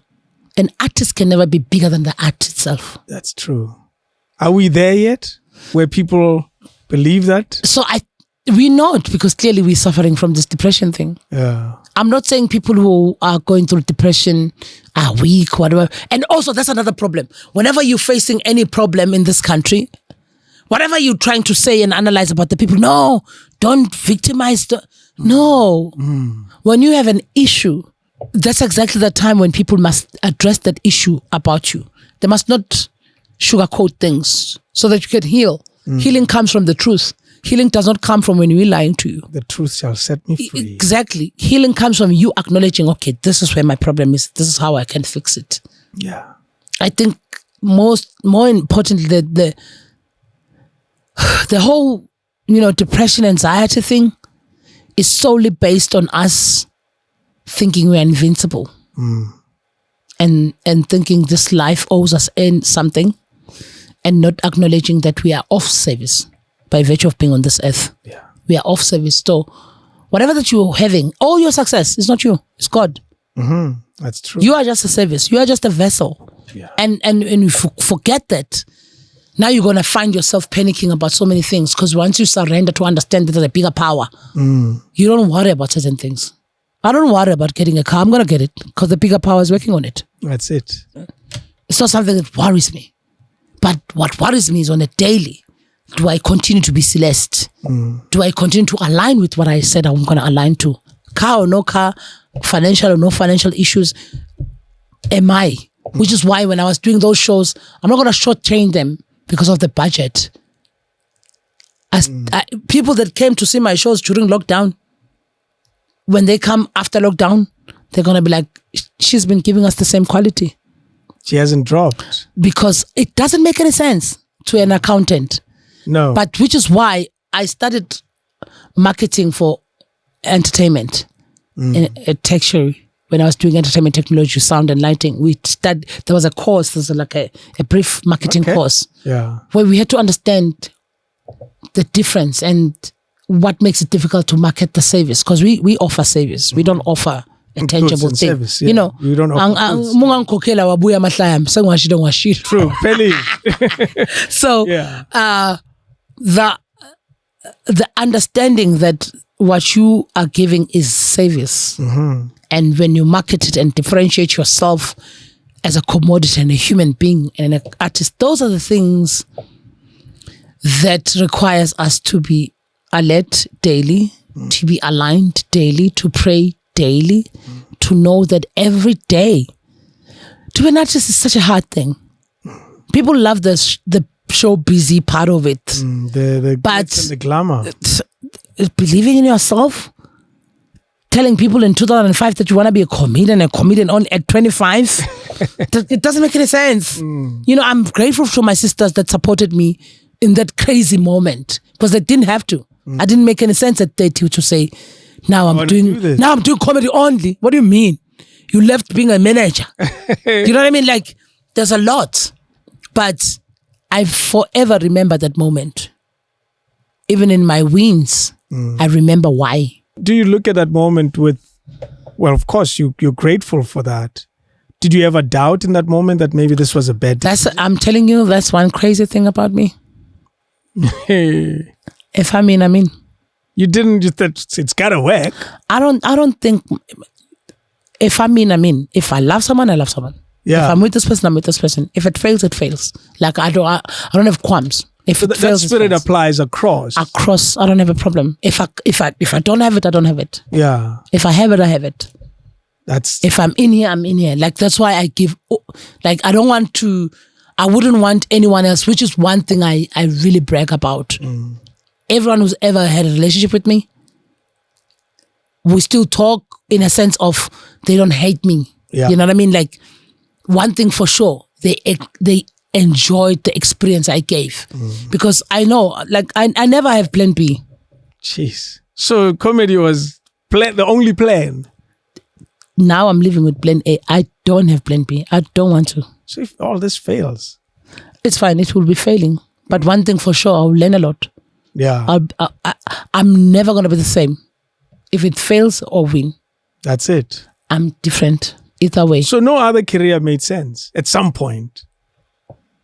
Even now, I've been asked to be in soapies. I don't want to. Not now. Really? Yeah. People think no.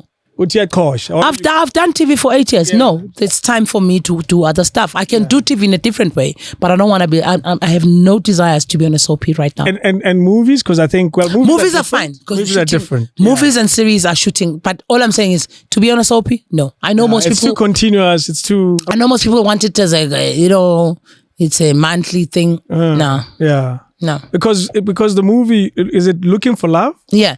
Looking for Love. I absolutely love it. I was a line producer there. I'm so happy. Really? You did that too? Yeah. Yes. Yeah.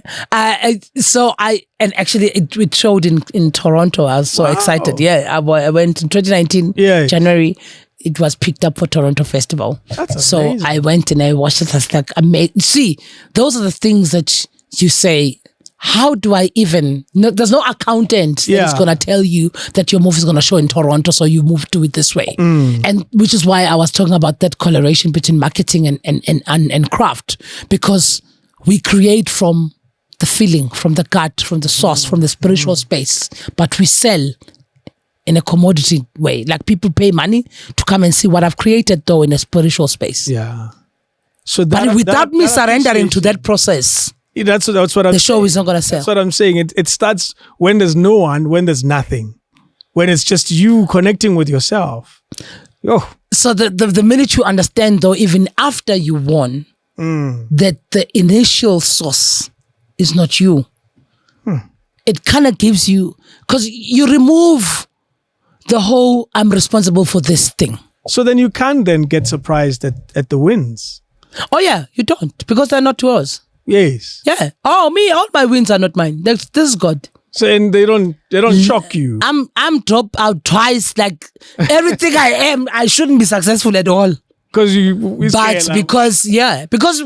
believe me, remember when you're saying this is what I'm doing and I believe in this, this is you and God.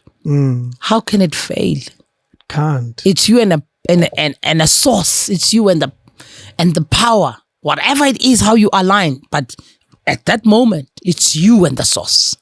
You know a lot. You're aware of your knowledge. That your knowledge is quite wide. Well, I think, when you, like I said, thank you. I discover this all the time. Yeah. But it's because I'm not afraid. I've never been afraid to be by myself. And that works for you. I've never been afraid to be by myself. And I always know that I'm not by myself. I came to Joburg 2012, and the spaces I've lived in and how my living arrangement, it's only God that can protect me in that way. Yeah. Where did you live? Drive at night. Where did you live when you came here? I'm in North.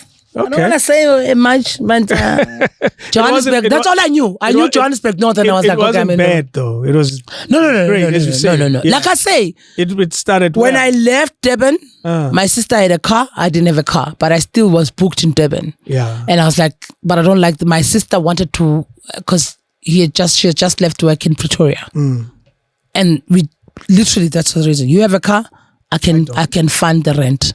So that's how we stayed together. Yeah. And now she dresses me up. This is her.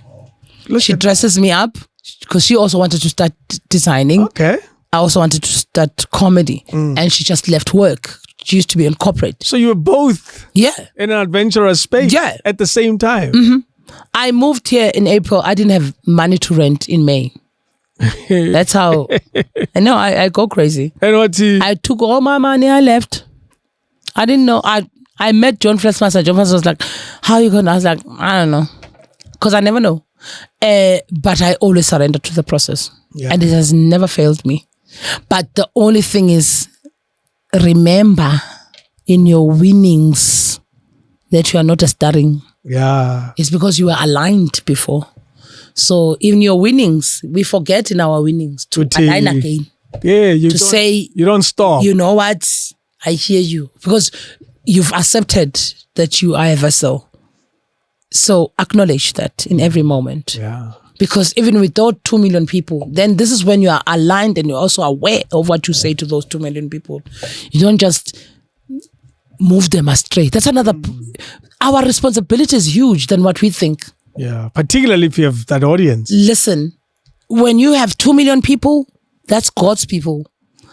And you decide to give them rubbish instead of something that heals them. It's gonna catch up with you. It's pressure. It's my pressure on radio. Yeah, no. I have an audience. I have pressure. You have no idea the pressure we have. There's a moment in my show when we look at our numbers. That moment, there's an audience dip. And it frustrates me because for me, it's the most important part of the show. Is when I do the important interviews. Yeah. When I speak to a politician, when I speak to an accountant who's guiding people on how to budget.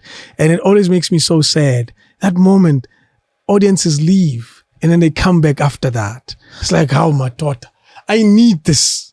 No, but I think this is the thing about what has been conditioned to the audience. Yeah. You understand? And you must understand you're dealing with people that wake up in the morning and they understand what it is that they lack. So if you're going to bring an accountant that is going to tell them they didn't count right, they are definitely going to run away. Because now you are saying to them, this is you. This is what you did wrong. No, but I'm not in a count. Which is good. Yes. Which is extremely... Let me tell you something. By virtue of understanding what you do, I've learned a lot financially. Yeah. You see, you should. Because financially, I do need a lot of help because sometimes I go with the hunch a lot. There you go. And you can't go with a hunch. Yeah, I know. There's a I know. There has to be a system. I know for a fact. I know. Yeah. And it's something that I know that I'm working on, which is why I love having the agent now. But when I didn't have an agent, hunch was working. Yeah. So when I bring someone to help you, you should be more interested, isn't it? But the thing is, with people, they want to escape. I know. You have no idea. You're like interpreting my mind. They want to escape. They don't want... the first time I came to your show, I felt so important. Yeah. Because I understood what we were trying to do. I was like, damn, this show is not just... Because sometimes they will call us such let people laugh. What do you think about so and so? Gossip stuff. You didn't give me that. No, and I understood. We didn't even go there at all. I understood. Yeah. What are you, saying to your show? What is your voice on that show? But... again, it's that patience with people. And you must understand you are against the people with serious money that tells them forget about your problems. When now you are saying face your problems. And let's talk about it. It's not you. It's about I'm running away from, I'm not ready to face what you say I must face. I'm not ready to understand that I'm wasting money. I'm not ready to face that I can't budget to save my life. I'm not ready to, you know what I mean? Like it's a whole lot of things that you invoking to people's minds. So maybe it's a don't tell them situation. Yeah, but what you see, the reason we came to this point in this conversation is that in those you have a responsibility when you have an audience. It's a clear thought. Here they are. It's 2 million people that are always looking at you. You're dancing, they enjoy the dance, and every moment you want to stop and say, yes, fun no space condom. When I stop, they say, now again, that was like, and then they leave. It's like, wait. Beng chaiva guti totally chance you Do you see what I mean? But that's what I have as well as a comedian. That's what I face because I do heat. Yes, on serious issues. Yeah, I go joke, and then sometimes I'm like, this is my moment. Let me go in. They're here. Yeah, let me go in. And I do understand, but it's the patience. It will take the patience, and it will take the support from the they. Once the they, but you keep going. You see the problem with the they. They don't even control. They're not controlling buttons and money. No. They're controlling the narrative. Once they're with you in the narrative, because what are you saying? You're saying to people they must not go spend. Yes, and waste money. And then there's an advert just after you said that. That says go spend money. So subconsciously, and we're dealing with we are hurt as a society. Yeah. So people want things that are going to make them feel bad. They're better. Good. Interesting. That is the debate I have. It's like a very immediate self-gratification thing. Like it's at least I'm happy. At least I'm having this wine. At least I know what happens when I play the music. It's like I can see the reaction. There's nothing to do with me. But this is good. Yeah. Then this was a cool moment for you. Absolutely. Yeah, because I read a story somewhere that there's a millionaire who was a white guy who was a millionaire from a different country, came to Cape Town and realized people don't understand money. So he decided to go rent in Cape Town, for a year, teaching people how do you look at money, how do you treat money, only one person listened to him. Jeez. Who went on and became a serious entrepreneur, and they had the whole millionaire coming to them, telling them this is what you do, and they didn't. It was noise. Yeah, because mental is I think that's where we need to start. You can't just it's the talk to people as far as you've met them thing.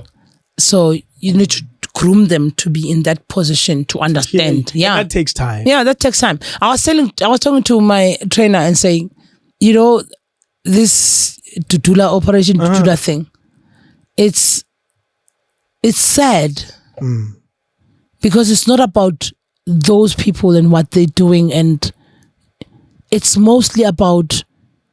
But we still have a lot of men in the townships chilling, unemployed daily, and become uncles of the house. They can't cut the hedge. They can't keep the lawn clean. Yes. And they're home the whole day. This is the smallest thing that can keep you going as a human being. Yeah.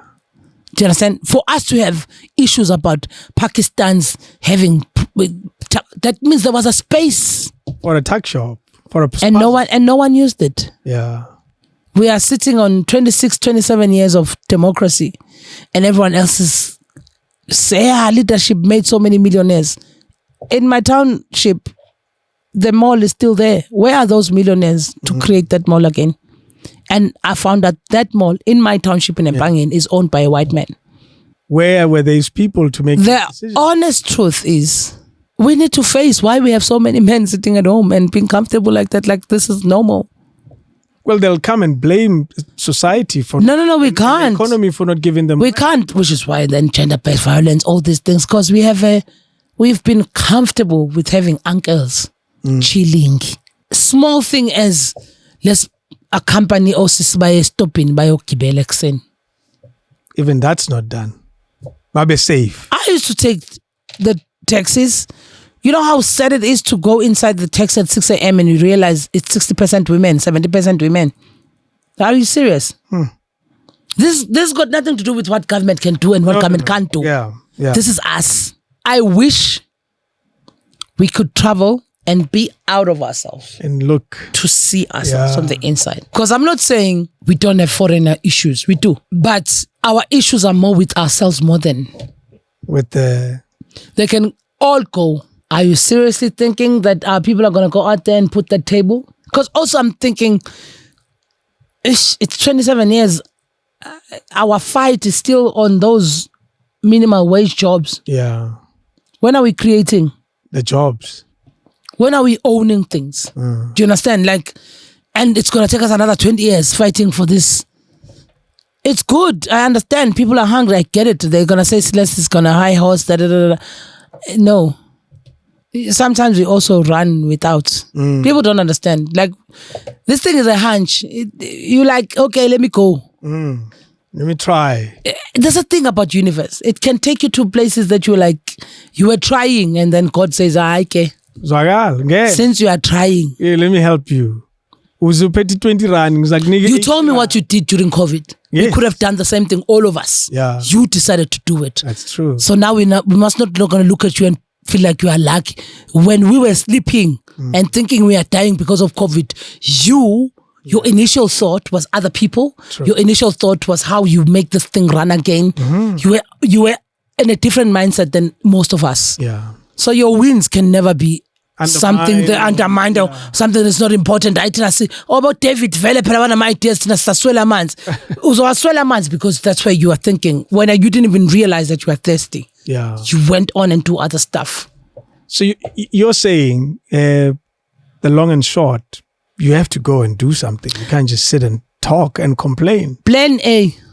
If I tell people, there's one thing you can learn from me, this is a dropout that constantly works on a plan A. The only plan. There's no other plan. The only thing I make sure I'm strong at is my spiritual alignment. Yeah. I make sure that I can take care of. The other stuff, God and universe. And as you say, if the spirit is aligned, the rest will take care of itself. It does, though, because I think we've been hungry enough to not understand that what we are meant to do is to give back to the communities too. You understand? Whatever that you decide to do in life is to also service us with whatever that you decide to do in life. I think you're amazing. What do you think? Thank you. I think I'm amazing too, and I look good in pink. I think I'm gonna listen. I think I'm obsessed with being a girl again. That's what. I'm so obsessed. I don't know. I'm obsessed. By the end of this, I want you guys to get Celeste. SMS this number 060443322. I'm lying. I'm talking rubbish. And then you'll get Celeste's voice and to tell you where to meet her for lunch, so she gets a boyfriend. I think by the end of all of this, you're gonna get a man. I need to. Yeah, she's not a fighter. She's one of the softest people you'll ever meet, and you found out today. She's quite stern on a number of issues. If you're serious, you better walk in and stay in the relationship and don't play around. Or not, for that matter. It's entirely up to you. Just be honest. Just be honest. Because I can play around. Oh no.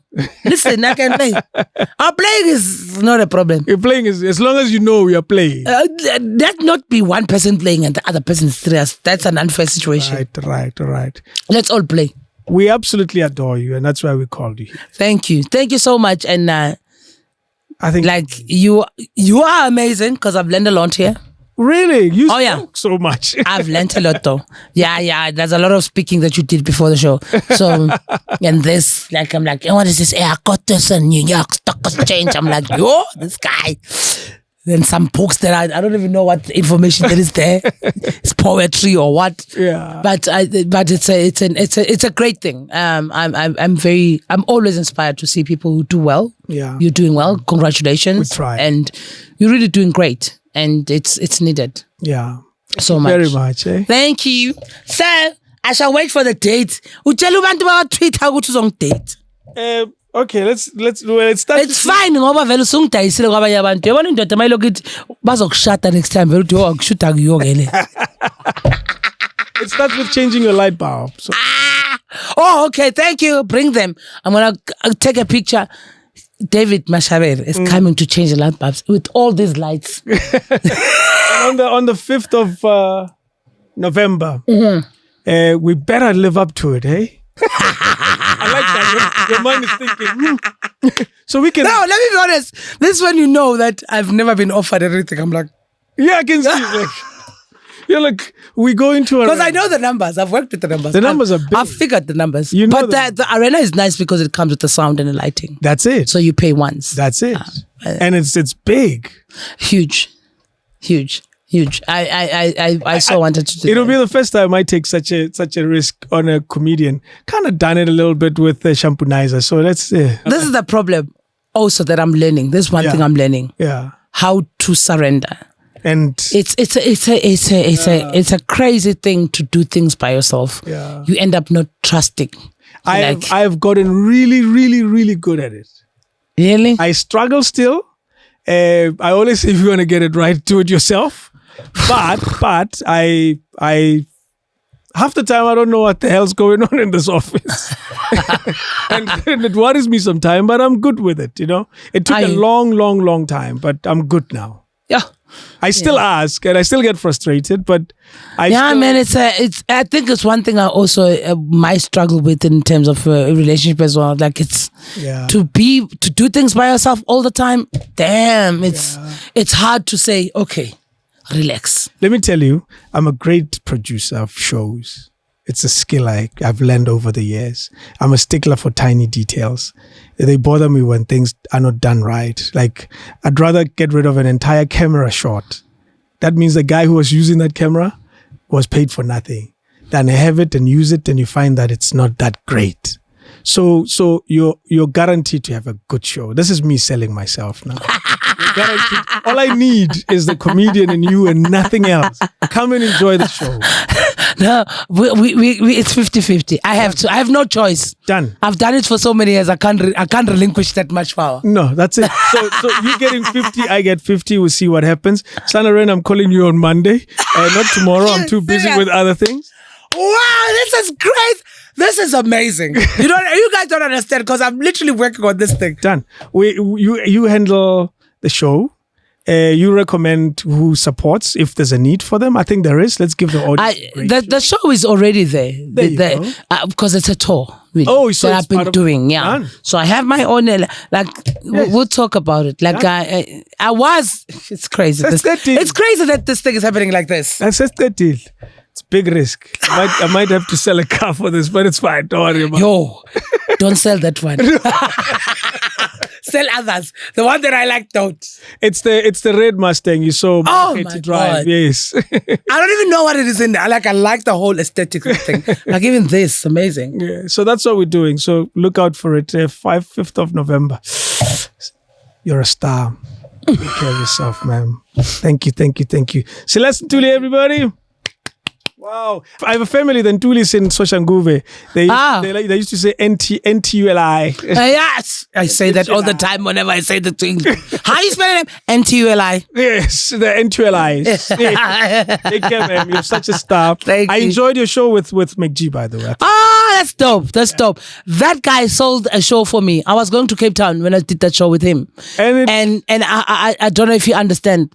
When it came out, the podcast, I was going to Cape Town the following week, and I had only sold 10 tickets for 3 days.